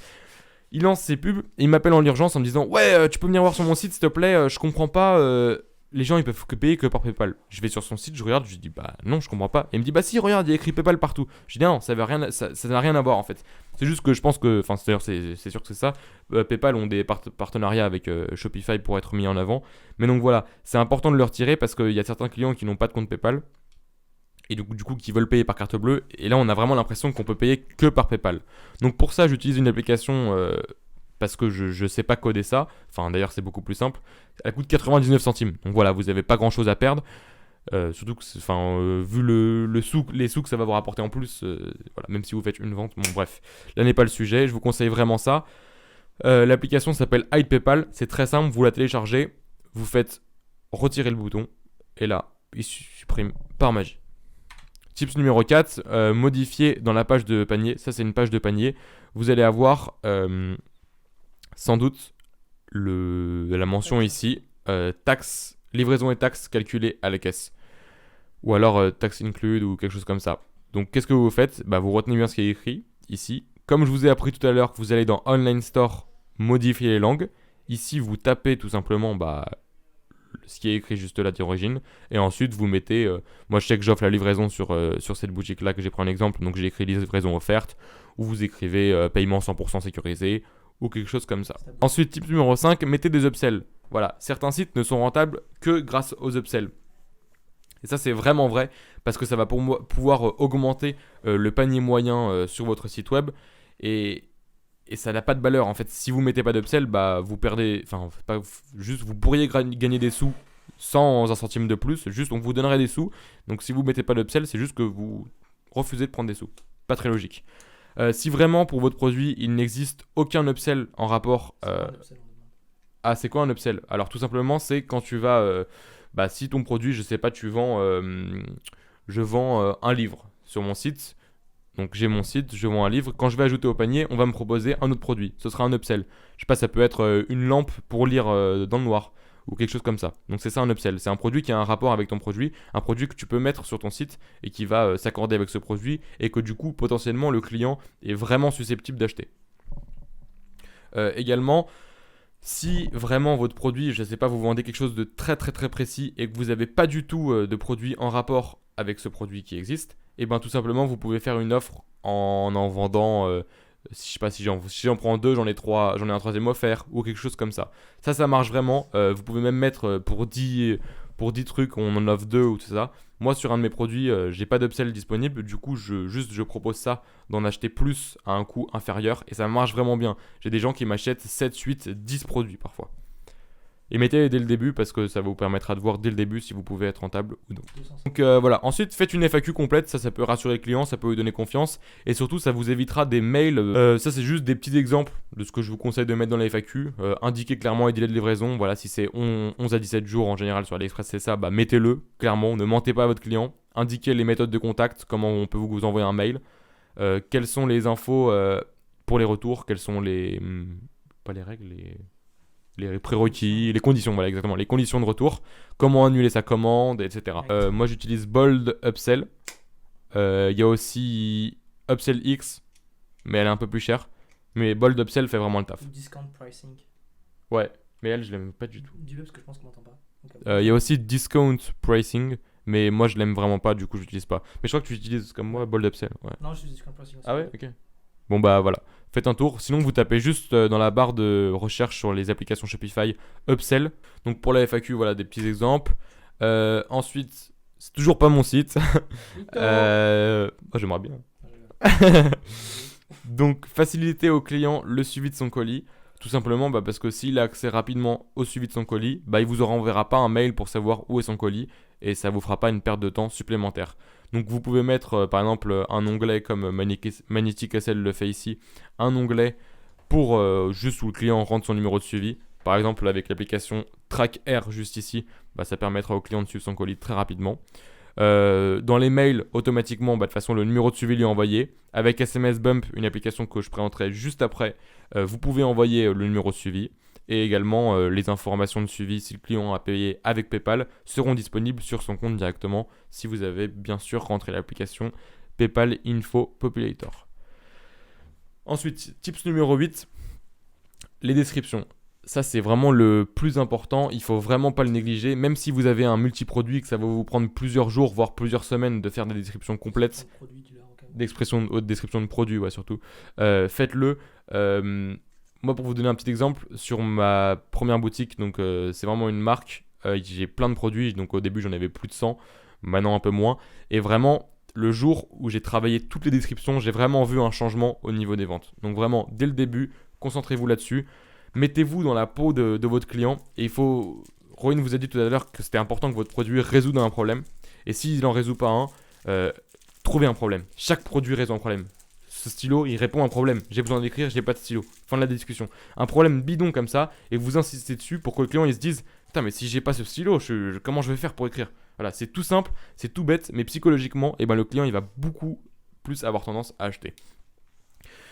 Insistez également sur les points positifs de votre produit. Je ne sais pas si ce stylo il est léger, je vais dire que ce stylo est léger. S'il a beaucoup d'encre, je vais dire que je peux l'utiliser 1 an sans être à court d'encre. S'il est effaçable, je peux dire qu'il est effaçable. Voilà, tous les petits avantages tout bêtes de votre produit, mettez-les en avant. Au lieu de mettre en avant, voilà, je sais que certaines personnes vont mettre en avant la taille du stylo, la circonférence, on s'en fiche. Clairement, on s'en fiche. Mettez un GIF, voilà, si vous en trouvez. C'est toujours sympa, le client ça l'amuse et puis s'il est amusé, il reste sur votre site et il passe commande. Il y a un gars, il dit comment tu fais pour pas que les gifs soient trop lourds. Enfin, est-ce que c'est pas trop lourd? Le GIF? Ouais. Non, moi j'ai des GIFs sur la plupart de mes produits. Même parfois dans certaines descriptions, j'ai 3 voire 4 GIFs. J'ai jamais eu de problème là-dessus. Ouais, ça alourdit, mais pas tant que ça. Ouais. Surtout, tu peux les compresser. Ouais, tu peux les compresser et pour les mettre, c'est très simple. Tu fais juste ajouter une image et tu fais comme si c'était une image et ça va mettre un GIF à la place. Essayez de caler des trust badges. Ah oui, j'ai oublié de le mettre. Pour ceux qui ne savent pas, les trust badges, c'est tout simple. C'est les icônes de paiement sécurisé. Donc vous avez l'icône carte bleue, l'icône Mastercard, l'icône PayPal. Vous en trouvez, vous tapez trust badge sur Google et vous avez plein d'images que vous pouvez mettre dans la description. Ensuite, au niveau du format de la description, je vous conseille de respecter un format assez précis. Ce que j'utilise, donc je vous ai mis, Magnetic SL l'utilise aussi, c'est de mettre une phrase d'accroche. Ensuite, de faire des sous-parties avec un titre que je mets en gras souvent et en majuscule, et après j'explique la partie. Donc par exemple, je sais pas, ça peut être le plus léger des stylos. Et donc là j'explique avec la technologie, machin, machin, nous avons réussi à faire, etc., etc. Voilà, quelque chose qui vend le produit. Voilà, si vous avez plusieurs produits, si c'est un multi-produit, essayez de respecter le même schéma parce que c'est toujours plus agréable pour le client d'avoir le même schéma. Mettez les mots, là ils l'ont pas fait ici, mais moi je le fais, enfin tout le monde le fait normalement, je sais pas pourquoi ils l'ont pas fait, mais de mettre les mots les plus importants en gras parce que ceux qui ont la flemme de lire, eh ben, forcément, s'il y a des mots en gras, les yeux vont être attirés vers les mots en gras. Donc par exemple, si c'est des mots qui sont importants ou vendeurs, donc léger par exemple, ou éternel, ben, vous les mettez en valeur, comme ça, le plus rapidement possible, le client saura à quoi s'attendre. Ensuite, au niveau du nom du produit, essayez de trouver quelque chose qui a du sens. Voilà, mettez pas quelque chose au hasard, parce que ce serait dommage. Ça peut être un argument de vente en plus, ça peut donner un petit côté brandé au produit, et si le client pense qu'en fait vous êtes le seul à vendre ce produit-là, il va penser qu'il doit l'acheter chez vous, sinon il trouvera jamais le produit. Sinon, il ira checker sur Google, tout ça.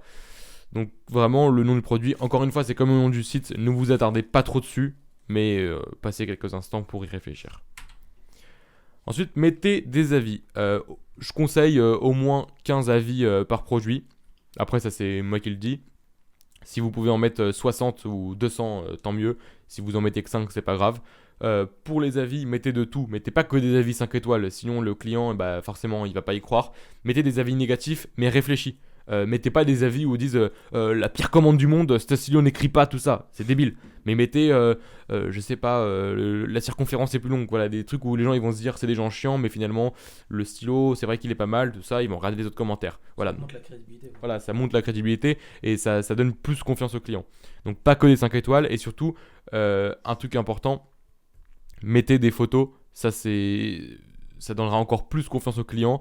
Et comment trouver des gens qui utilisent votre produit en photo? Tout simplement, soit sur AliExpress, sur les fiches produits, soit sur Amazon. Voilà. Et même sur Google parfois, sur vos concurrents. Petite précision. Vas-y. Petite précision sur les avis. Si vous souhaitez rester 100% légal, vous avez le droit de prendre les avis de AliExpress, de Amazon, etc. Mais précisez quelque part, sur une petite ligne en italique ou quoi, que les avis proviennent d'un autre site. Vous pouvez faire ça au début, et puis au fur et à mesure, vous aurez des vrais avis de votre site, de votre produit, etc. Vous pourrez les mettre et enlever la phrase. Je te conseille d'importer des avis. Je sais pas. Si tu peux, oui, s'ils sont bien construits. Après, si c'est les avis d'AliExpress qui sont traduits par des malgaches, ça vaut pas le coup, quoi. Enfin, par le traducteur automatique, quoi. Application numéro 10, SMS Bump. Ceux qui m'ont sur Twitter, j'ai tweeté ça il y a pas longtemps en disant que c'était vraiment l'application révélation de l'année pour moi, à mon sens. Enfin, je dis pas que ça fait qu'un an qu'elle existe, bien de loi, mais c'est que je l'ai découvert il y a en mai dernier. Qu'est-ce que ça permet? Ça permet d'envoyer des SMS à votre client. Par exemple, des SMS pour les paniers abandonnés. Et ça, c'est surpuissant en fait, parce que contrairement aux mails, tout le monde ouvre ses SMS.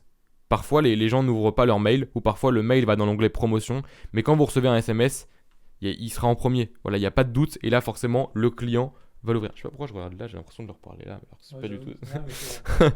Donc, mettez vraiment cette application, un SMS envoyé coûte 20 centimes et vous allez voir que vous allez vraiment voir un retour sur investissement énorme.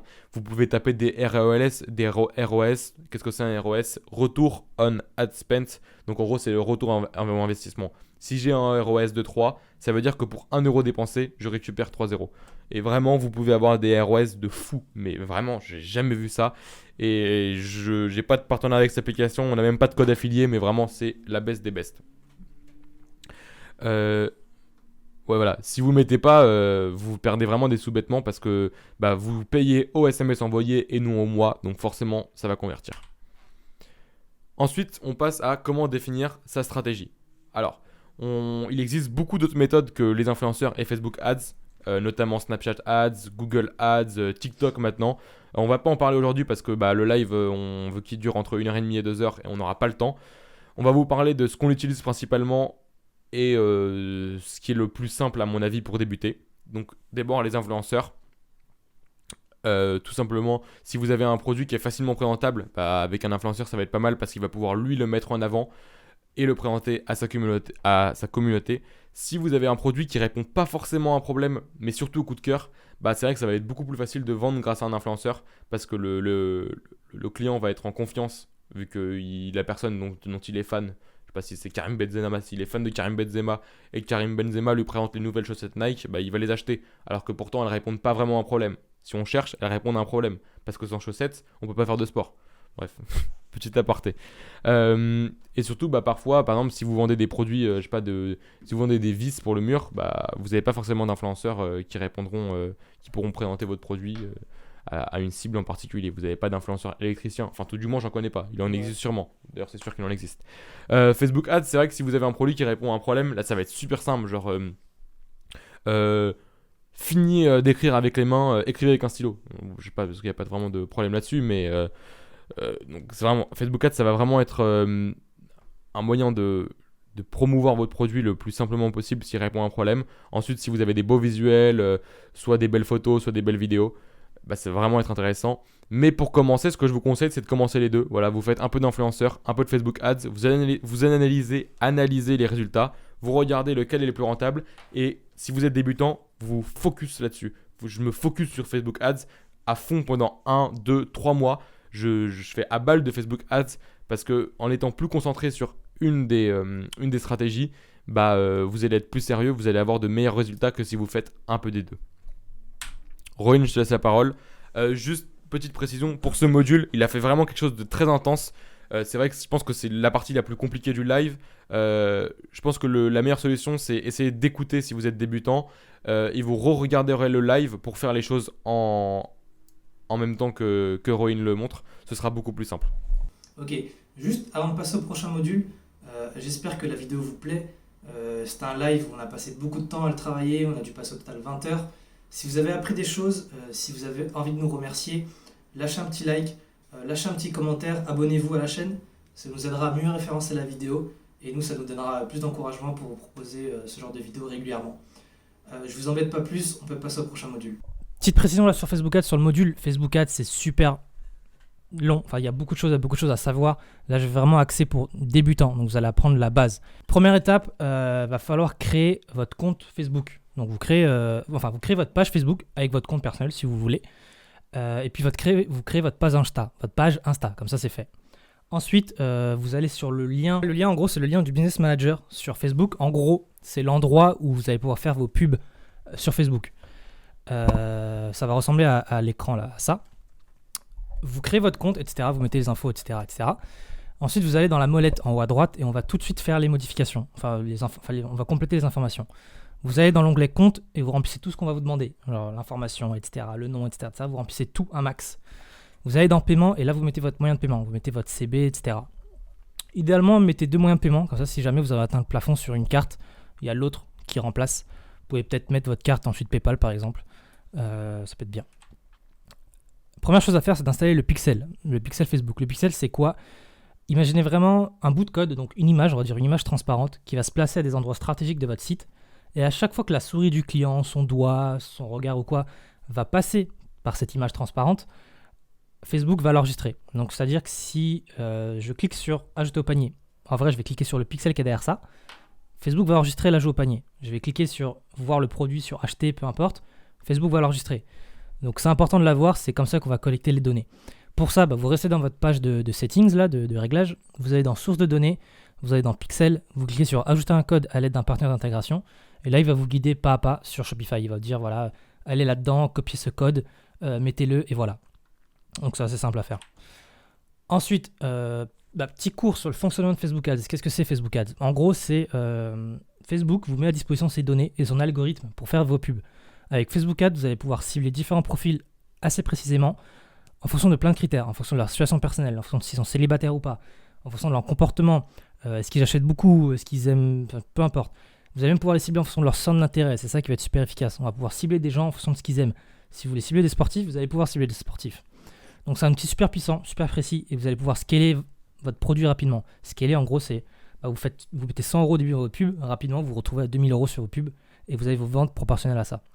À quoi ressemble un gestionnaire de publicité? En gros, gestionnaire de publicité, c'est un truc que vous avez dans le menu là-haut. Une fois que vous êtes dans le gestionnaire de publicité, vous allez atterrir sur une page qui ressemble à peu près à ça. Bon, là, vous n'aurez pas ça, parce que c'est des campagnes que j'ai créées, je vous montrerai plus tard. Il faut comprendre une chose, il faut comprendre la structure des pubs sur Facebook. La structure, c'est ça, c'est que vous avez vos campagnes. En premier, vous avez vos campagnes. À l'intérieur des campagnes, on a ce qu'on appelle des ensembles de publicités. Vous allez m'entendre dire souvent ad set, en gros ça veut dire ensemble de publicités. Et à l'intérieur des ensembles de publicités, vous avez des créatives. En gros, les campagnes, c'est là que vous allez définir votre objectif, c'est-à-dire que vous allez créer une campagne, vous allez dire à Facebook, ok, mon objectif c'est des achats, je veux qu'il y ait des achats. Ensuite, à l'intérieur de cette même campagne, vous allez créer des ensembles de publicités. Dans les ensembles de publicités, donc dans les ad sets, c'est là que vous avez la possibilité de faire votre ciblage. C'est là que vous allez dire, ok, je veux cibler des gens qui sont intéressés par Fitness Park, par exemple. Et ensuite, à l'intérieur de l'ad set, vous avez les créatives. C'est là que vous allez mettre votre pub en soi, genre la vidéo, la photo, le texte, etc. Ouais, je pense qu'il y en a beaucoup qui entendent parler de CBO. CBO, c'est pas un grand mot. CBO, ça veut juste dire définir le budget au niveau de la campagne. C'est-à-dire qu'en temps normal, le budget, on le met ici, au niveau de l'ensemble de publicité. C'est-à-dire que si vous avez plusieurs ensembles de publicité, vous allez dire à Facebook, je te donne 20 € à cet ensemble-là, 30 € à celui-là, 50 € à celui-là, etc., etc. Alors que faire un CBO, c'est dire à Facebook, je te donne 100 € pour toute la campagne et tu te démerdes. Facebook va s'occuper d'attitrer le budget en fonction de ces 100 € sur vos différents adsets, en fonction de comment chaque adset va se comporter. On verra ça encore un peu plus tard. La première étape, c'est de connaître son audience. Il faut savoir à qui vous vendez.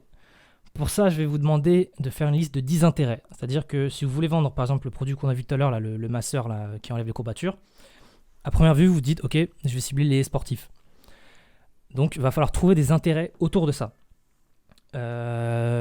Pour ça, vous avez un outil à disposition sur Facebook qui s'appelle Audience Insights.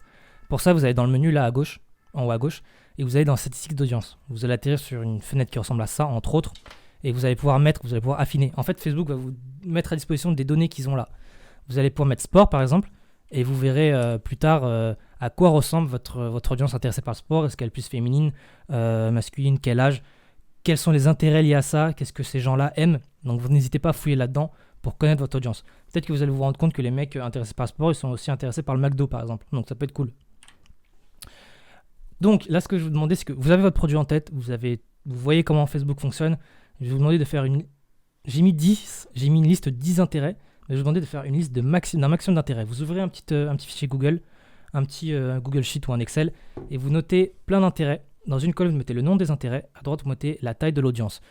Par exemple, si je prends pas le stylo, là, le masseur, je veux vendre à des sportifs, parce que je me dis les sportifs vont être intéressés par ça. Je fais une liste, je me dis, ok, Nike, pourquoi pas, les gens qui aiment le sport sont intéressés par Nike. Coca-Cola aussi, parce que j'ai regardé dans l'Audience Insight, les gens qui sont intéressés par le sport, ils sont aussi intéressés par Coca-Cola apparemment. D'autres intérêts comme ça, peut-être j'ai Nutella en tête, je me dis, ok, je vais cibler des jeunes, parce que c'est des sportifs, donc en général, les jeunes sont aussi intéressés par Nutella. Je me dis, il y a un YouTuber qui parle de sport, Thibaut InShape, je vais peut-être essayer de le cibler. Vous faites votre liste. Là, j'ai fait un petit exemple, j'ai mis 6 intérêts là, et il m'en faut d'autres, il vous en faut au minimum 10. Donc là, j'en ai 6 qui sont venus comme ça dans ma tête, et je vais vous montrer comment trouver d'autres intérêts après. Donc là, gardez ceux-là en tête par exemple. La première étape on va dire la base pour lancer vos pubs en dropshipping, c'est 2 étapes. La première étape, vous allez devoir trouver une liste d'intérêts gagnants. Donc vous avez vu, tout à l'heure, je vous ai montré 6 intérêts, mais on ne sait pas s'ils sont bons. Ça se trouve, il y en a dans les 3, enfin dans ces 6-là, il y en a 3 qui vont pouvoir vendre, on va pouvoir cibler ces intérêts-là, et ça va vendre. Et peut-être que les autres, on va rien vendre du tout. Donc on va devoir trouver les intérêts qui sont gagnants, on appelle ça des intérêts gagnants. Et en plus de ça, l'objectif de l'étape 1, ça va être de trouver la meilleure créative, c'est-à-dire la meilleure pub. Pour ça, quand vous lancez votre pub, je vais vous demander d'avoir 2 créatives différentes. C'est-à-dire, démerdez-vous pour avoir 2 vidéos différentes ou alors 2 photos différentes. Je conseille de commencer par des vidéos. Évidemment, une bonne vidéo qui vend, elle a une certaine structure, mais je ne vais pas aborder ce sujet-là parce qu'on va mettre beaucoup trop de temps.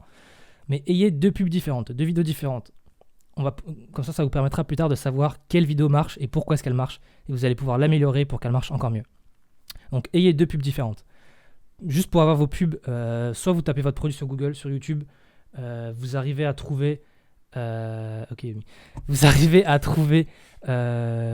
contenu, vous arrivez à faire un montage avec YouTube, enfin avec votre outil de montage Windows ou quoi. Vous avez des compétences, vous pouvez le faire nickel. Tout à l'heure, on a parlé du fait d'envoyer votre produit à quelques influenceurs. Vous pouvez reprendre les stories des influenceurs, les compiler, en faire une vidéo pub, ce genre de truc. Ou alors, si vous n'avez pas de compétences, si vous avez un budget plus élevé, vous pouvez passer par des prestataires, des gars qui sont faits enfin que c'est leur métier de monter les vidéos. Pour ça, vous avez il y a des gars qui sont bons, il y en a qui sont mauvais. Vous pouvez le trouver sur Fiverr, sur Upwork ou sur d'autres plateformes. Je peux vous conseiller Izna, IZNA, sur 5euros.com. Il est plutôt bon, il s'occupe de beaucoup de vidéos de dropshipping. Par contre, il est un peu cher. Sinon, contactez-moi en DM sur Twitter et puis je vous donnerai le contact de mon prestataire à moi et vous ferez un truc pas mal. Ensuite, donc c'était la première étape. Ensuite, il y aura la deuxième étape. Une fois qu'on a nos intérêts qui sont gagnants, on va scaler ça. Donc, c'est-à-dire qu'on aura trouvé 5 intérêts qui sont bons, et ben on va multiplier le budget encore plus pour vendre sur ces intérêts-là. Je vous montrerai ça plus tard. Petit disclaimer, je vous conseille de faire vos pubs sur la première quinzaine du mois. Là, on est dans la seconde quinzaine du mois. Mais moi, sur mes produits, parce que j'ai des produits globalement qui sont à effet plus waouh que Problème Solution, ils se vendent mieux sur la première quinzaine du mois. Je pense que sur des produits qui répondent à un problème, ça peut se vendre tout au long de l'année, tout au long du mois. Mais les stats sont quand même meilleurs sur les 15 premières quinzaines du mois. Du coup, mettez toutes les chances de votre côté et lancez les pubs sur ce créneau-là. Je bombarde ? Ok. Je bombarde, les gars. Donc, pour créer votre première pub, vous allez dans le menu, vous allez dans gestionnaire de publicité. Vous arrivez sur un truc qui ressemble à ça. Il y aura ça, mais pas que. Mais là, il y a un bouton créer. Vous appuyez sur créer et vous retrouvez la structure dont je vous ai parlé. Campagne, ensemble de publicité, créativité. Publicité. L'ensemble de publicité dans la campagne et la publicité dans l'ensemble de publicité. Vous allez dans conversion. Là, le carré est mal placé. Vous cliquez sur conversion. En bas, on va vous demander de mettre un nom sur votre campagne. Vous mettez un truc du genre conversion achat ou peu importe. Vous mettez un truc pour vous orienter plus tard.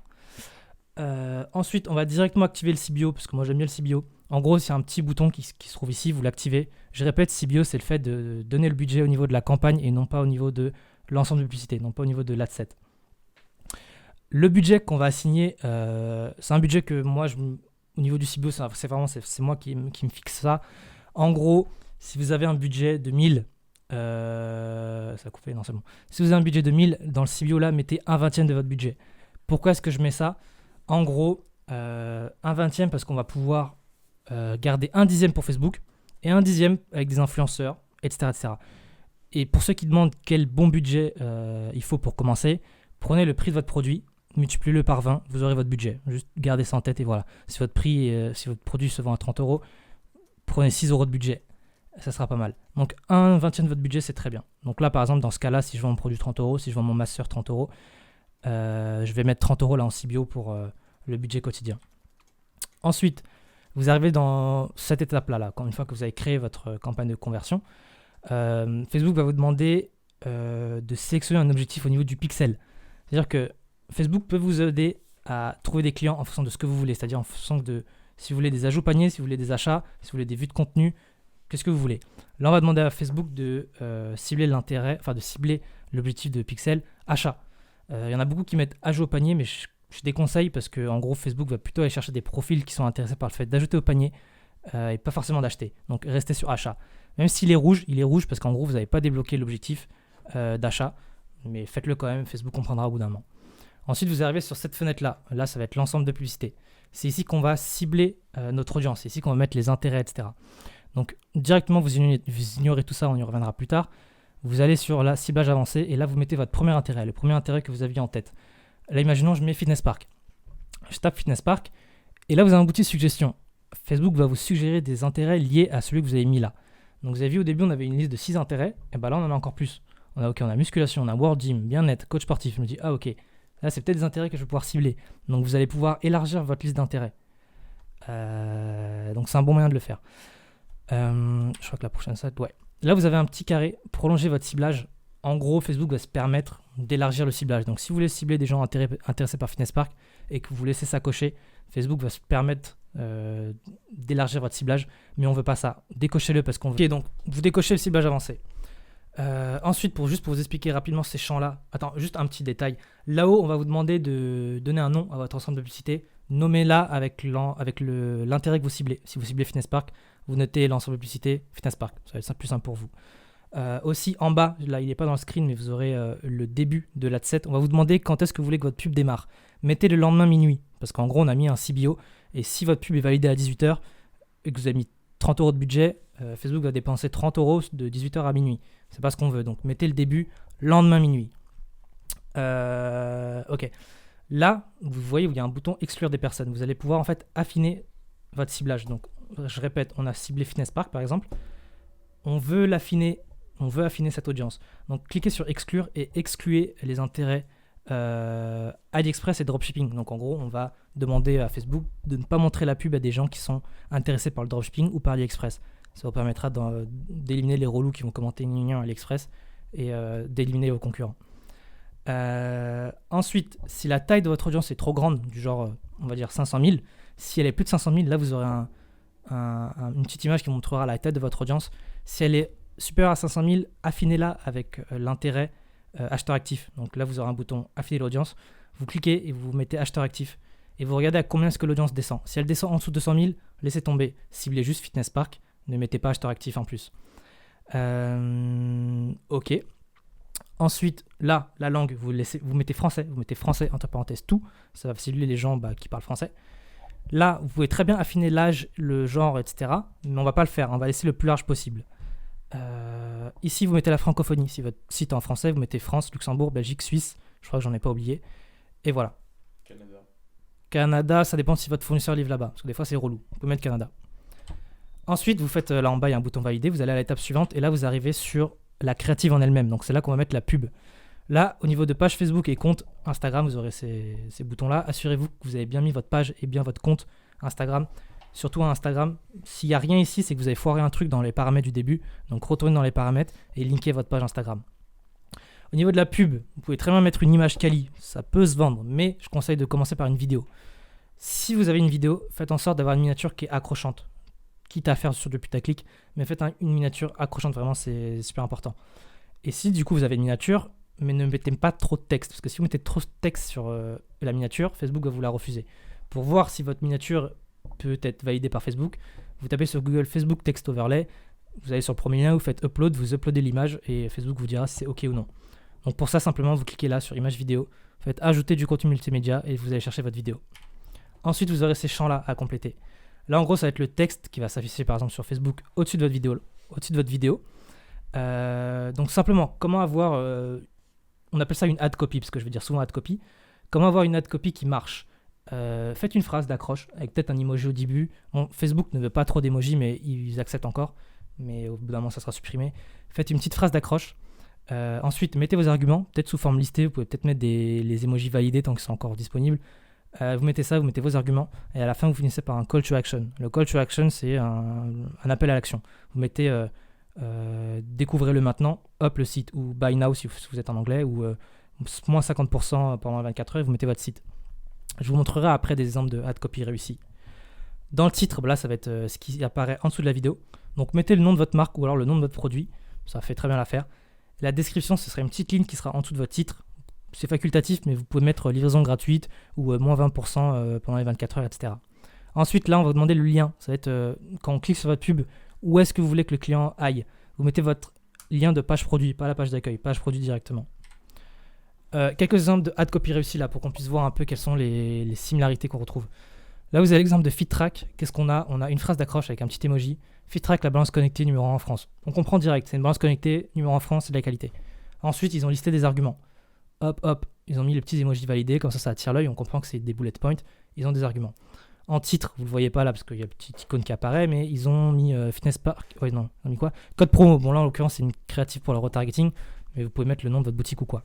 Là, vous avez une autre créative différente, un peu, qui n'est pas aussi clean, mais qui a joué sur l'urgence. C'est-à-dire qu'ils ont mis des petits emojis urgence. Mais pareil, ils sont restés sur le côté listing avec les emojis et ils ont listé leurs ingrédients, leurs arguments. Et après, ils ont fini par un call to action, buy now, un lien. Ça, là, je vous l'ai mis, même s'il ne répond pas à la description que je vous ai montrée, c'est-à-dire les petites bullet points, ils ont quand même une petite phrase d'accroche, toujours le call to action. Certes, ils n'ont pas les arguments, mais par contre, je vous l'ai mis parce qu'ils ont une créative parlante. C'est-à-dire que là, il y a du texte, pas beaucoup, mais on comprend directement que c'est une chaussette. Alors on met dedans, hop, ça s'enfile, et voilà. Là, pareil, ils ont une miniature qui est parlante. On comprend que c'est un truc qu'on place sur le genou. Il y a un petit texte qui fait comprendre ça. On le comprend rapidement. Il y a une petite phrase d'accroche, un petit call to action avec une petite urgence, genre moins 50%. Donc voilà quelques critères que vous pouvez garder en tête pour faire vos pubs. Ouais. Juste si je peux dire un truc. Donc Donc là, vous voyez qu'ils mettent pas mal d'emojis. Vous pouvez mettre des emojis, mais surtout ne mettez pas. Je peux pas descendre en bas. Bon, trop tard. Vous pouvez voir en bas les étoiles. Ne mettez pas d'étoiles parce que maintenant Facebook refuse les étoiles. Donc si vous vous faites refuser, ils vont vous dire trop d'émoticônes ou quelque chose comme ça. Si vous avez des étoiles, c'est sûr que c'est ça parce qu'ils acceptent plus les étoiles. Mais vous pouvez quand même mettre, vous voyez pour les autres, pour toutes les créatives, des émoticônes. C'est très très bien. Isro ne descend pas en dessous de 200K, que ce soit affiné ou non. Fitness Park, si ça descend en dessous de 200K, trouve un autre intérêt. Ensuite, comment on crée sa première... Une fois que vous avez un peu la structure de l'adset en tête, vous avez fait tout ça, vous avez mis votre pub, etc. Vous vous retrouvez avec une campagne, avec un ensemble de publicité qui cible une audience. Et à l'intérieur de cette audience-là, à l'intérieur de cette adset-là, vous avez une pub. Cette pub-là, on va la dupliquer. C'est-à-dire que là, vous cochez, vous faites dupliquer. Et du coup, vous aurez 2 fois la même pub. Mais vous allez dans cette seconde pub, vous faites modifier, il y a un petit bouton modifier, et vous changez de la pub. Vous mettez votre deuxième créatif. Du coup, vous aurez une campagne avec un ciblage, Fitness Park par exemple, avec 2 pubs à l'intérieur. Comme ça, Facebook pourra faire son choix en fonction des 2 pubs, et vous verrez ce qui marche le mieux. Et vous pourrez comprendre pourquoi est-ce que cette pub marche mieux. Ensuite, une fois qu'on a un adset avec 2 pubs à l'intérieur, 2 créatives, on va retourner dans l'onglet ensemble de publicités, donc l'adset, et on va le dupliquer. On va le dupliquer, là on va le cocher, on va le dupliquer pareil. On va le dupliquer environ 4 fois. Le but c'est d'avoir entre 5 et 10 adsets différents. C'est-à-dire qu'on va dupliquer la Fitness Park, je vais le cocher, je vais le dupliquer. Imaginons je le duplique 4 fois, j'aurai 4 fois Fitness Park. Donc en fait j'aurai celui-là, plus 4 fois, j'aurai 5 fois Fitness Park. Et du coup vous allez dans le deuxième intérêt Fitness Park et vous changez l'intérêt. Vous mettez un deuxième intérêt. Vous faites pareil pour le troisième, vous le changez, troisième intérêt. Le 4, pareil, un autre intérêt. Et donc au final vous vous retrouvez avec une liste de 5 intérêts différents. Et donc du coup, vous allez donner 30 € à Facebook pour qu'il puisse cibler et montrer votre pub à 5 audiences différentes. Comme ça, on pourra voir quelle audience marche, pourquoi est-ce qu'elle ne marche pas. Je vous conseille de faire aux alentours de... entre 5 et 10 adsets. Donc je récapitule, vous aurez une campagne CBO. À l'intérieur, vous aurez 5 adsets différents. À l'intérieur de chaque adset, vous aurez 2 pubs différentes. Vous laissez tourner ça pendant 48 heures et ensuite on pourra analyser les résultats. En attendant que la pub soit validée, etc., on va configurer le dashboard. C'est-à-dire ça, en fait, les onglets, les indicateurs que vous voyez là, on appelle ça des indicateurs, c'est des éléments qui vous permettent d'analyser votre pub. Facebook vous met à disposition des presets de KPI, d'indicateurs. Donc en gros, là, vous pouvez choisir différents indicateurs, mais leurs presets d'indicateurs ne sont pas ouf. Là, vous allez dans le petit onglet colonne ici, et vous pouvez choisir. On va personnaliser nos propres indicateurs, on va créer notre propre dashboard. Pour ça, vous allez dans personnaliser les colonnes et ensuite vous arrivez là-dedans. La première chose à faire pour être sûr, vous cochez là, enregistrer comme prédéfini, un petit bouton. Et une fois que vous aurez coché, on va demander le nom ici de votre preset d'indicateur. Vous mettez un nom, vous mettez, je sais pas, cash ou peu importe, vous mettez n'importe quoi. Ensuite là, enlevez tout ce qu'il y a ici et mettez cela. Vous pouvez screen ou vous reviendrez plus tard sur la rediff. Vous mettez ces indicateurs-là et je vais vous expliquer pourquoi ces indicateurs-là sont pertinents et comment les analyser. Pour ça, c'est simple. Si vous cherchez par exemple montant dépensé, vous cherchez la montant dépensé, vous cochez, bim, ça se met à droite. Vous faites pareil pour le reste. Et des fois, ils se mettront dans un ordre un peu bizarre. Vous avez juste à les replacer, vous pouvez glisser. Vous mettez tout cela. Du coup, je laisse screen ceux qui ont besoin de screen. Ouais, c'est vrai. Donc, ensuite, juste pour montrer comment est-ce qu'on analyse ces indicateurs-là. Donc, les indicateurs, vous retrouvez un tableau qui ressemble à ça. C'est-à-dire que là, les 4 premiers indicateurs que vous aurez, c'est un récap de votre pub. En gros, vous aurez la première colonne, sera ROS. ROS, comme Baptistin l'a dit, c'est votre retour sur vos pubs. En gros, pour 1 € investi dans la pub, combien est-ce que votre pub vous a rapporté? Ensuite, vous aurez une petite colonne montant dépensé pour... Attends, j'active mon... Pour voir un peu combien vous avez dépensé rapidement. Moi, j'aime bien mettre impression, mais vous n'êtes pas obligé de le mettre, mais mettez-le pas si vous voulez. Et ensuite, vous aurez les valeurs de conversion, c'est-à-dire combien vous avez vendu. Donc là, comme ça, on peut voir rapidement. Ok, j'ai un ROS de 17, c'est cool, c'est beaucoup. J'ai dépensé 16 €, ça m'a rapporté 273 €. Là, pareil, vous avez vite un regard sur la performance de votre pub. Ensuite, les 4 prochaines colonnes, ça va être la performance de votre pub en elle-même. Le CPM, c'est le coût pour 1000 vues. Combien Facebook vous a facturé pour montrer votre pub 1000 fois. Donc voilà, vous avez ça comme indicateur qui arrive. Vous avez la durée moyenne de la vidéo. Comme ça, si vous savez que vous avez une pub qui fait 30 secondes et que s'il n'y a que 2 secondes comme moi là, bah c'est pas ouf. Mais là, c'est correct parce que c'était une fourchette de bonne ROS. En fait, tu dois calculer ton ROS et pour ça, tu vas sur Tu vas sur Google, tu tapes en gros comment calculer son ROS. Il y a plein de forums. Ouais, tu trouveras. En gros, c'est un calcul à faire. Je n'ai pas le temps de te le montrer là. Mais voilà, comme ça, par exemple, tu sauras que moi, je sais que sur mes boutiques, si je suis au-dessus de 1,56, je suis rentable. Comme ça, ça me permet de voir rapidement. Ok, donc ensuite, vous avez le CTR. C'est la part, c'est la proportion de gens qui ont vu votre pub et qui ont cliqué. Donc là, je vous ai fait mettre 2 colonnes. En gros, c'est CTR sur des liens sortants. Quelle est la part des personnes qui ont cliqué sur un lien qui leur fait sortir de Facebook? Et là, c'est tout simplement CTR tous. Combien de personnes ont cliqué? Point barre. Combien de personnes ont cliqué sur le site? Vous pouvez voir rapidement. Un bon CTR, 2-3%. Si c'est au-delà, c'est cool. Si c'est en dessous, c'est moins bien. Ensuite, vous avez les 3 prochaines colonnes qui montrent les performances de votre boutique directement. Pourquoi? Parce qu'on a le coût par âge au panier, le coût par paiement initié et le coût par résultat. Donc en gros, le coût par achat vu qu'on est en résultat achat. Et comme ça, vous pouvez voir un peu comment se comporte votre boutique. Si vous voyez que vous perdez trop d'argent entre les deux, il y a un souci quelque part. Par exemple, si vous voyez que un coût par âge au panier vous coûte 30 centimes, par contre, le paiement initié vous coûte 5 euros, il y a peut-être un souci. Il y a peut-être des frais de livraison sans faire exprès. Il y a peut-être un bouton mal placé, je ne sais pas. Donc ça vous permet de voir ça. Et ensuite, vous avez d'autres stats que je vous ai fait mettre. C'est des valeurs relatives. Donc vous pouvez avoir un petit aperçu de votre pub et de votre boutique rapidement. Vous pouvez voir combien de personnes ont cliqué, combien de personnes ont ajouté au panier, combien de personnes ont payé et combien de personnes ont acheté. En général, entre chaque étape, on perd la moitié des personnes. Donc là, 42 personnes cliquent, 46 en ajoutent, 28 payent, 10 achètent. Donc là, je peux me dire, ok, là, j'en ai perdu presque 2 tiers. Je peux peut-être améliorer quelque chose dans ce tunnel-là. Ok, donc là, la première étape. La première étape, elle est finie, vu qu'on a laissé tourner 2 jours. Rendez-vous 48 heures après. L'objectif de cette première étape, c'était de trouver la meilleure créative et la meilleure audience. Peut-être que vous avez des ventes, mais normalement, vous n'en aurez pas. Enfin, ça dépend. En général, vous n'avez pas de vente là-dessus. Mais on va pouvoir analyser comment s'est comporté nos pubs. Il va falloir regarder plusieurs statistiques. En priorité, je vous ai mis une liste d'indicateurs à regarder. Je ne peux pas développer de fou là-dessus, mais je peux rapidement vous dire que si votre CPM est au-dessus de 8 euros, c'est un peu compliqué. Encore une fois, ça dépend du prix de votre produit. Si votre produit vous vendez très cher et que vous avez un CPM énorme, c'est forcément pas très gênant. Mais on fera des trades à ce sujet-là ou quoi, mais on verra. CTR, un bon CTR, c'est 2-3%. S'il est en dessous, faut s'inquiéter. Et puis s'il est au-dessus, c'est nickel. Regardez votre coût par clic, regardez votre coût par achat, regardez votre coût par achat au panier. Et regardez la cohérence. Donc en gros là, on va essayer de voir quelle est la meilleure créative. Donc c'est-à-dire que dans chaque ad set, vous aviez 2 créatives, rappelez-vous. Donc pour ça, pour voir quelle est la meilleure créative, vous retournez, là vous vous rappelez des 3 onglets campagne, ensemble publicité, créative. Vous allez dans campagne, vous cochez votre campagne là, hop, je coche. En haut à gauche, vous avez un bouton vers ici, compte vue d'ensemble, vous allez là-dedans et vous allez dans rapport de contenu. Dans rapport de contenu, vous aurez une ligne par pub, par créative. Donc vous devrez avoir 2 lignes. Regardez ces statistiques-là et regardez quelle créative est meilleure que l'autre. Vous en aurez forcément une qui est meilleure que l'autre, en général. Donc regardez ces stats-là. Juste, ce qu'on va chercher à regarder, c'est la cohérence. C'est-à-dire que si vous avez une pub qui a fait un achat, donc en gros, vous avez vendu une fois. Donc forcément, vous allez vous dire, ah cool, cette créative-là, elle est mieux vu qu'elle a vendu une fois. Par contre, quand vous regardez les autres indicateurs, les coûts par clic, les coûts par achat au panier, les CTR, les CPM, ils sont moins bons que pour l'autre créative qui n'a pas vendu. Donc en fait, là, il faudra dissocier la chance de l'efficacité de la créative. Peut-être que la créative qui a vendu, elle a juste vendu sur un coup de chance. Et au final, les stats de l'autre créative étaient meilleures. Donc on va plutôt garder l'autre. Et donc, essayez de comprendre pourquoi est-ce que ça a marché, pourquoi l'autre n'a pas marché, et essayez d'en faire une autre qui sera encore mieux.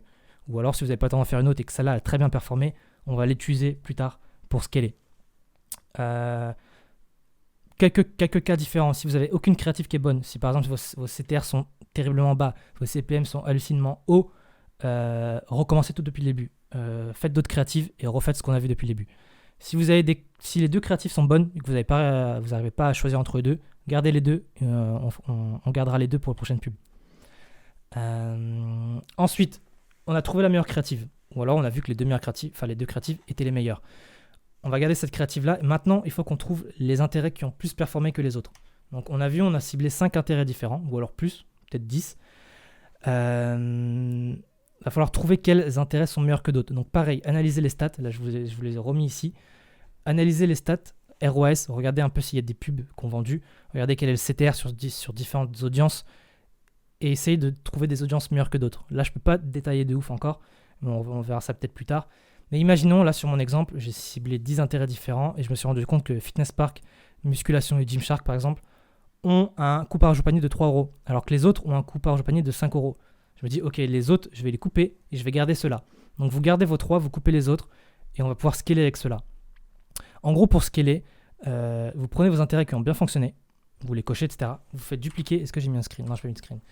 Vous les dupliquez et vous les mettez dans une autre campagne. Donc en gros, vous vous retrouvez avec vos intérêts gagnants, donc Fitness Park, musculation et Gymshark. Sauf que cette fois, au lieu d'avoir une fois Fitness Park, une fois musculation, une fois Gymshark, on aura 3 fois Fitness Park, 3 fois musculation, 3 fois Gymshark. Donc essayez pareil de refaire une campagne entre 5 et 10 intérêts, mais cette fois ça sera entre 5 et 10 intérêts de vos assets gagnants. Donc ces assets là ont prouvé qu'ils fonctionnent, et donc si vous mettez plus d'argent là-dessus, il y a des chances qu'ils fonctionnent encore mieux. Donc voilà, je duplique entre 2 et 3 fois là, dans ce cas là. Du coup j'aurai entre 6 et 9 audiences de ces 3 intérêts là. Ok. Un scénario positif, c'est que vous vous retrouvez, là c'est un petit récap, vous vous retrouvez avec une créative qui est meilleure qu'une autre. Donc cool, on va pouvoir garder cette créative-là. Et c'est cette créative-là que vous mettrez dans les intérêts que vous scalez. Donc dans les 10 intérêts là, les 3 intérêts qu'on gagnait et qu'on a dupliqué 2 ou 3 fois, vous mettez cette pub-là là-dedans. Donc pour ça, vous les dupliquez et vous les mettez là-dedans, vous verrez, vous trouverez bien. Donc au final, vous vous retrouvez avec une nouvelle campagne CBO, avec 5 ou 10 intérêts qui ont bien fonctionné tout à l'heure. Et dans cette pub-là, enfin dans cette audience-là, dans cet ad-set-là, vous avez les créatifs qui ont le mieux fonctionné. Enfin la créative qui a le mieux fonctionné. Cette créative-là, juste dupliquez-la 2 fois. Donc dans chaque ensemble de publicités, faites en sorte d'avoir 2 pubs. Facebook préfère ça parce qu'en gros, des fois, il bug. Là, on veut le forcer à donner le budget sur 2 créatives différentes. Un scénario négatif, c'est que vos 2 créatifs sont nuls, donc recommencez depuis le début avec de nouvelles créatives. Un autre scénario, c'est qu'au final, dans les 10 ou 5 ad sets que vous avez testés, aucune n'est bonne. Toutes vos statistiques sont pas bons. Un CTR de 0,5 ou quoi. Recommencez avec de nouveaux intérêts. Ensuite, l'étape 2, c'est ce que je vous dis en fait. Scaler les ad sets. Parce que je vous l'ai expliqué tout à l'heure, mais je répète. Vous prenez vos meilleurs ad sets et vous les dupliquez dans une autre campagne. Vous les dupliquez de sorte à en avoir entre 5 et 10. Par contre, à faire encore. Donc là, une fois que vous scalez, continuez de bosser, c'est-à-dire continuez de trouver d'autres intérêts. Gardez votre campagne là de base et revenez sur votre liste d'Excel avec les différents intérêts et essayez de trouver d'autres intérêts qui peuvent fonctionner. Et refaites le test encore. Vous trouverez peut-être d'autres intérêts qui marchent encore mieux que vos intérêts qui ont déjà fonctionné. Et pareil avec les créatives, testez toujours de nouvelles créatives pour trouver des combinaisons qui fonctionnent bien. Juste, on n'a pas abordé plusieurs sujets, mais en gros, gardez ces points en tête. On vous montrera plus tard. D'ailleurs, j'avais fait un thread à ce sujet-là, comment tester efficacement des créatives. On va vous mettre le lien. Tiens, Bastien, je peux leur mettre le lien. En gros, facilement, comment tester des créatives. Juste dans ce thread-là, à un moment, j'ai écrit vue de contenu. Je me suis trompé, je voulais dire impression. Je l'ai corrigé, mais au cas où. Lisez ça, plus tard, vous comprendrez. Et on ne vous a pas montré là comment retargeter et comment scaler plus loin au niveau de LLA, Broad, etc. Ça, on vous montrera plus tard parce que sinon, on va s'éterniser. Mais gardez ça en tête, le retargeting, ça peut être super puissant, je le dis souvent. Les influenceurs, Baptistin. Donc maintenant, parlons des influenceurs. On va voir plusieurs choses ensemble. Comment choisir ces influenceurs, comment les contacter, quel tarif on peut avoir pour un influenceur et comment organiser son partenariat pour que le partenariat soit réussi et qu'on récupère les sous, soit qu'on a investi, soit qu'on gagne des sous sur le partenariat. Ensuite, déjà, merci encore d'être... vous êtes presque 200 encore à être sur le live.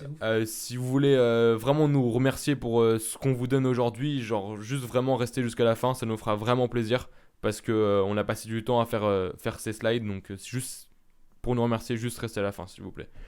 Jusqu'à la fin. Alors, comment choisir ces influenceurs ? Alors déjà, je pense que la première question, c'est se poser la question de ce qu'on cherche. Si on cherche un influenceur plus à 10, 20, 30, 40 000 abonnés ou directement un influenceur à 2 millions d'abonnés. Donc voilà, si vous n'avez pas trop de cash, voire pas du tout, préférez des influenceurs à moins de 100 000 abonnets. Ça dépend des niches, mais ce sera plus abordable, voire vous pourrez en avoir gratuitement. Qu'est-ce que vous allez faire ?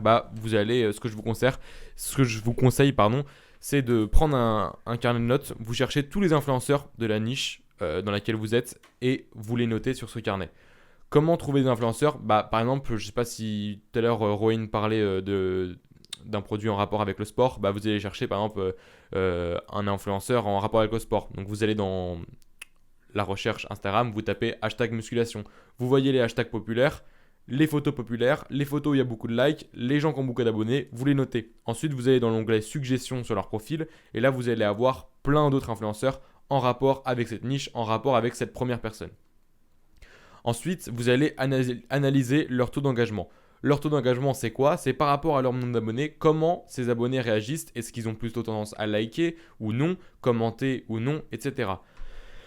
Pour ça, désolé, je reprends ma respiration. Pour ça, un outil que je trouve très sympa, c'est l'outil tank.fr/ig. Rowan, quand il reviendra, il le mettra dans la description, ou sinon il est simple le lien, donc vous pouvez le noter directement.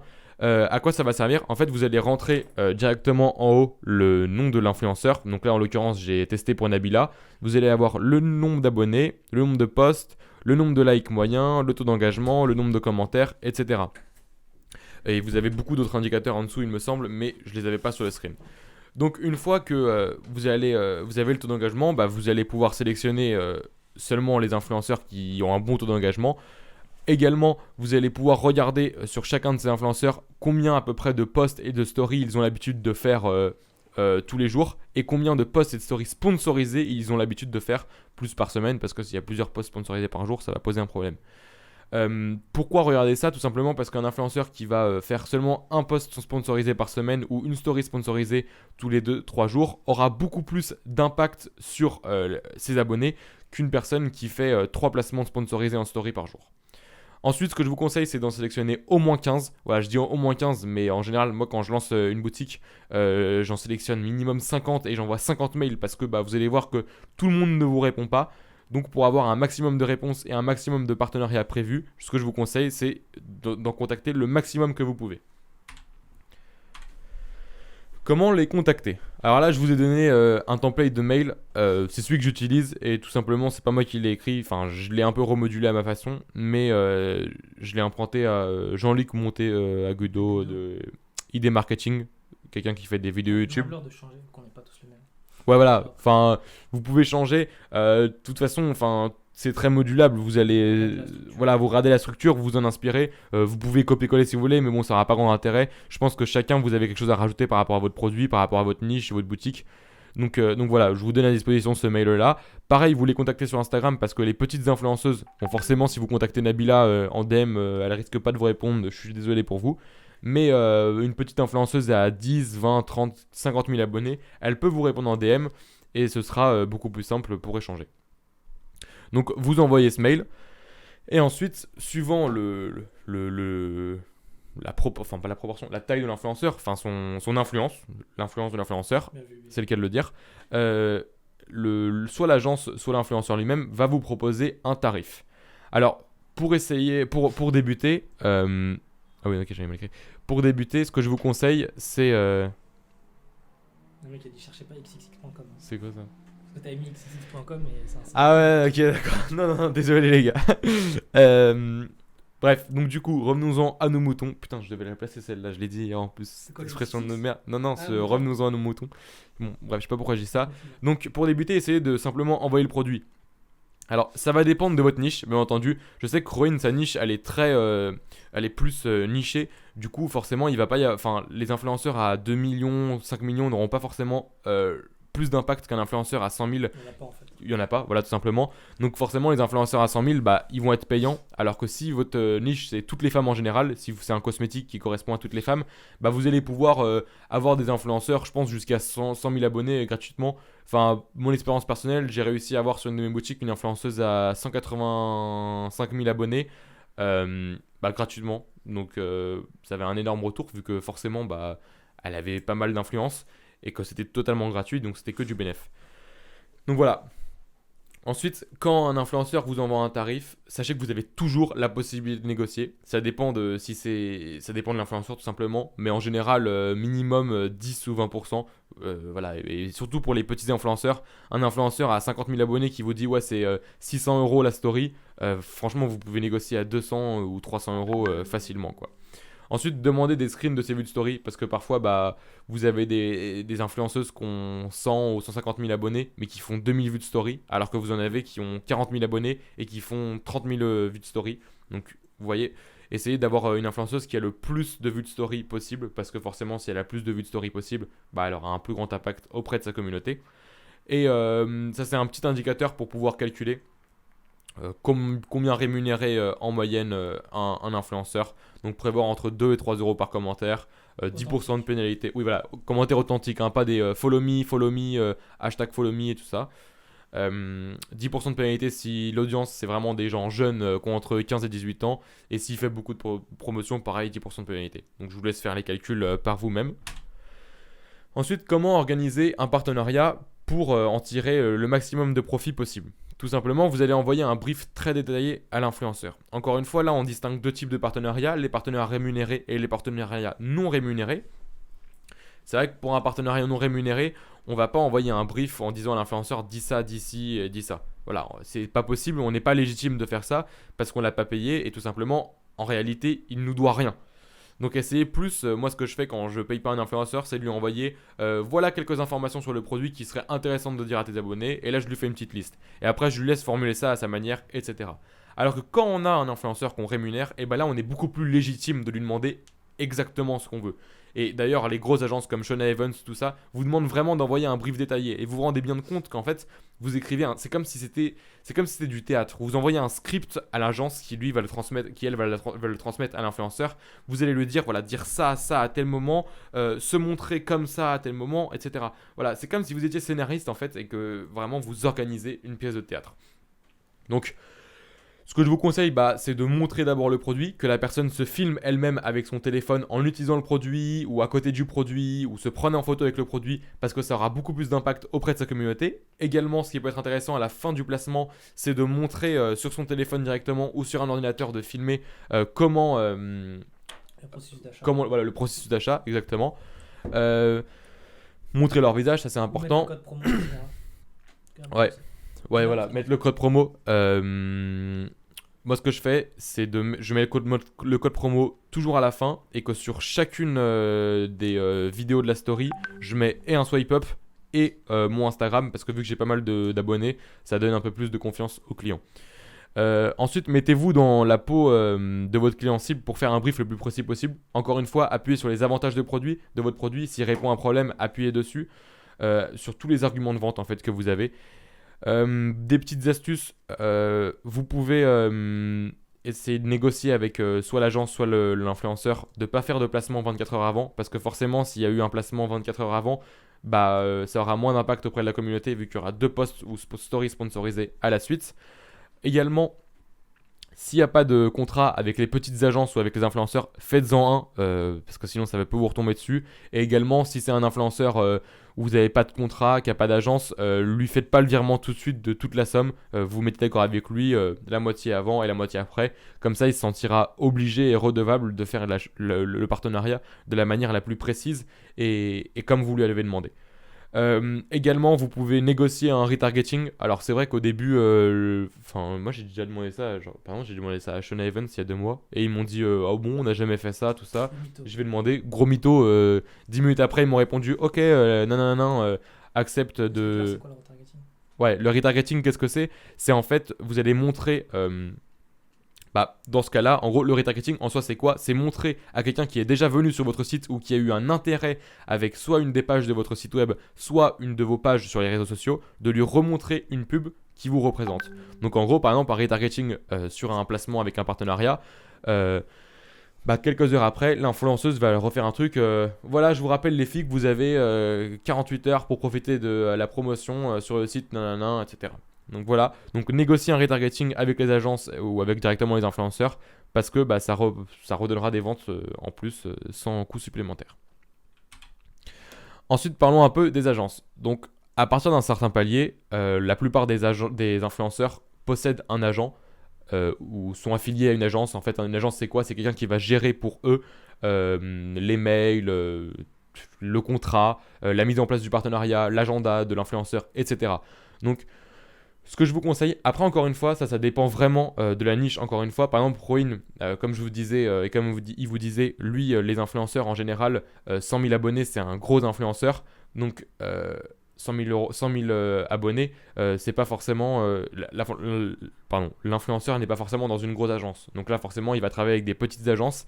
Mais moi, sur une de mes boutiques, où je fonctionne beaucoup avec des partenariats et des placements de produits, le produit correspond en fait à tout le monde. et bah, je privilégie pardon, les grosses agences tout simplement parce que j'ai eu des mauvais retours avec des petites agences, notamment, voilà, je l'ai mis en gros, We Evans, voilà, j'ai eu beaucoup de problèmes avec eux, ils m'ont fait perdre plus de 3000 euros tout simplement en me vendant des influenceuses qui valaient pas du tout leur prix alors que, voilà, je pensais. Voilà, aucun service, vraiment ils répondaient pas aux appels, tout ça. Alors qu'à d'autres agences, notamment bah, je travaille avec Shona Evans. Donc Shona Evans, pour moi, c'est les plus sérieux parce que vous avez pas mal de contacts chez eux, etc. Notamment aussi l'agence JB. Vraiment, j'ai jamais eu de problème avec eux. C'est des influenceurs moyens. Enfin, ils ont tout d'ailleurs. Et j'ai toujours des très bons retours sur investissement avec eux. Et j'ai toujours un très bon contact, c'est important avec eux. Je peux facilement communiquer avec les agents pour bah, organiser le partenariat de la meilleure manière possible. Ensuite, je laisse la parole à Rune. Quand on passe au niveau supérieur, là, vous aurez, enfin, je sais pas combien de chiffre d'affaires vous pouvez atteindre avec tout ce qu'on vous a donné là, mais en gros, passer un certain cap, une fois que vous avez validé l'intérêt du produit, une fois que vous voyez qu'il y a un potentiel sur tout ce que vous faites, il va falloir passer le niveau supérieur. C'est-à-dire que va falloir améliorer la logistique, très important. C'est là qu'on va parler du super agent. En gros, un agent, c'est un gars qui va bosser pour vous, qui va stocker le produit pour vous et qui va l'envoyer. Donc en général, il va l'envoyer plus rapidement.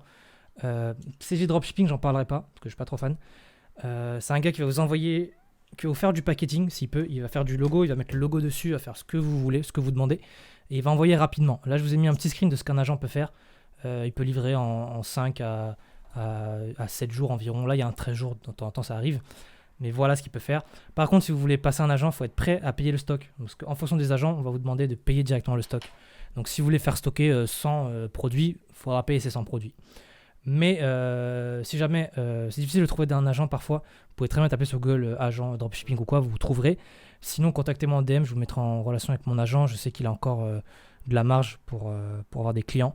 Par contre, il va falloir me prouver vos ventes en DM parce que je ne peux pas envoyer quelqu'un juste qui va poser des questions, ça va lui faire perdre trop de temps. La deuxième étape pour passer au niveau supérieur, c'est de déléguer. Là, au bout d'un moment, vous commencez à faire du chiffre, votre temps est précieux. Donc, il va falloir déléguer les tâches chronophages. Le service client, la gestion des réseaux sociaux et les traitements des commandes, déléguez-les. Trouvez un gars sur Fiverr, vous allez sur Fiverr ou sur Upwork, vous pouvez trouver des gars qui font ça pour 7-8 dollars de l'heure par exemple. Ou alors aller sur d'autres groupes de dropshipping et puis demander à un débutant de vous aider à traiter ces commandes-là, à traiter les commandes, à faire le service client par exemple, et en échange, vous lui proposez de le former ou de l'accompagner ou quoi. Troisième chose, investissez dans des freelances. Donc là, cette fois, si vous avez fait votre pub vous-même, investissez rapidement dans des gars dont c'est le métier, qui font ça bien. Pareil, contactez-moi en DM si vous voulez, sinon allez voir Isna sur 5euros.com. Si vous me contactez, je vous donnerai le nom de mes prestataires. Ils vous feront ça pour un bon prix et ils vous feront de la bonne qualité.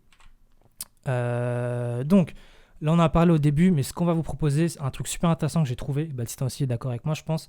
On va vous proposer du coaching collectif. Pourquoi on vous propose ça En gros, avec tout ce qu'on vous a donné là, d'ailleurs j'espère que ça vous a plu, n'hésitez pas à me faire un retour. Je sais encore une fois qu'on a été très rapide sur des choses, mais honnêtement je pense que si vous débutez là, vous avez de bonnes bases, vous savez par où commencer, surtout que ça a été assez concret, donc suivez les étapes, faites-le, revenez sur le live, sur la rediff, etc. Faites-le, dès demain, allez-y. Là vous avez toutes les connaissances qu'il vous faut pour vous lancer, et comme j'en parlais au début, on me propose du coaching, donc il faut savoir qu'en général, on reçoit quelques demandes en DM de gars qui veulent être coachés, mais je peux comprendre que notre tarif en 1v1 peut être assez élevé pour des débutants, comme je l'ai dit. En général, ça dépend du prix, mais ça dépend de ce que la personne veut. Mais ça peut dérouter des débutants. Donc, ce qu'on va faire, ce que quelqu'un m'a proposé en DM, c'est de proposer du coaching collectif. Je ne sais pas ce que dans le chat, les gens vous en pensez, mais en gros, ce qu'on a décidé de faire, c'est qu'on va former des groupes de 8 personnes qui ont un niveau similaire, c'est-à-dire que vous allez retrouver entre vous. Il y aura 8 débutants ou 8 gars qui font 1000 euros de chiffre d'affaires, etc., etc. Et on va vous accorder 2 heures dans lesquelles on va vous coacher. Donc vous allez nous poser des questions. On va pouvoir analyser votre boutique, votre produit, pour faire tout ce qu'on veut dans ces 2 heures-là. Et la plus-value qui est folle là-dessus, que j'ai trouvé, c'est qu'à la fin de ce coaching, vous êtes ensemble, vous êtes les 8, vous échangez vos numéros, vous créez un groupe WhatsApp et vous êtes entre vous. Moi, je sais que quand j'ai débuté il y a un peu plus d'1 an, et j'étais tout seul. Donc j'ai fait mes trucs tout seul, j'ai appris tout seul. Je savais que c'était important de faire du réseau, mais j'avais pas le temps de faire du réseau. Et je sais que si j'avais commencé avec un groupe de personnes, rien qu'avec Baptistin, ou avec Kempé ou Fouad, mec, je serais allé 2 fois plus haut, plus rapidement, tu vois. Et c'est pour ça que là-dessus, ça va être super important. Donc, on va s'occuper de faire les groupes par niveau, etc. Et on vous mettra en relation. Et en plus de ça, on vous coachera. Là, tout ce qu'on vous a donné, c'était gratuit. Vous n'êtes pas obligé de prendre du coaching, arrêtez-vous là, suivez ça. Par contre, si vraiment vous voulez aller plus rapidement dès le début, ça peut être intéressant. Je filme cette vidéo une semaine après le live. J'espère qu'il vous a plu, j'espère que vous avez appris beaucoup de choses. Nous de notre côté, on est super contents parce qu'on a reçu vraiment beaucoup de retours. Ça a plu à genre 99% d'entre vous, je crois que même 100%. Bref, c'est une dinguerie, on est grave contents. Du coup, dans le live, on vous avait proposé 2 séances de coaching, elles sont pleines, ces 2 sessions sont pleines. Vraiment, c'est un truc de fou aussi parce qu'on s'attendait à avoir 10-15 inscrits, au final on a 50 inscrits. Donc on en a pris 16 et les autres on les a mis sur liste d'attente. On a réfléchi à une offre plus efficace, un truc où on pouvait accompagner tout le monde. Et au final, on a eu une idée, on a créé la Kuro Academy. La Kuro Academy, qu'est-ce que c'est ? C'est une offre d'accompagnement mensuelle. Dans cette offre d'accompagnement, vous avez 4 heures de coaching par mois. Vous avez accès à un Discord privé où on va vous donner, on va faire des lives exclusifs, on va faire des cours sur des sujets particuliers, Facebook, Insta, etc. On va vous donner accès à un réseau d'autres dropshippers. On va partager nos agents, on va partager nos prestataires vidéo, nos monteurs, etc. Et ça pour seulement 97 € par mois. Et vous serez toujours placé par groupe de 8. Vous serez avec des gens qui ont votre niveau, de sorte à ce qu'on puisse vous coacher directement plus efficacement. 97 €, ça nous semble être un bon prix, parce que quand on débute, enfin même quand on débute dans le dropshipping, 100 €, on les fait rapidement dans le mois. Donc on se sent assez confiant, on sait que vous allez pouvoir dégager au moins ça. Donc vous allez pouvoir rentabiliser votre accompagnement assez facilement. Et du coup, on se sent confiant pour vous faire passer de 0 € de chiffre d'affaires à 10 000 € de chiffre d'affaires. Et au-delà des 10 000 € de chiffre d'affaires, on a tout pensé, on a tout prévu. On va vous mettre en lien avec Digital Boosting, qui est composé de Gameplay fois des teasers. Et eux, ils vont vous proposer une offre un peu différente, qui va être forcément plus chère. Mais eux vont pouvoir vous accompagner au-delà des 10 000 €. Pour ceux que ça intéresse, dans la description dessous, vous trouverez un lien vers la Kuro Academy. Allez faire un tour, prenez votre abonnement, tout simplement. Rendez-vous sur le site et j'espère vous voir nombreux. Ciao.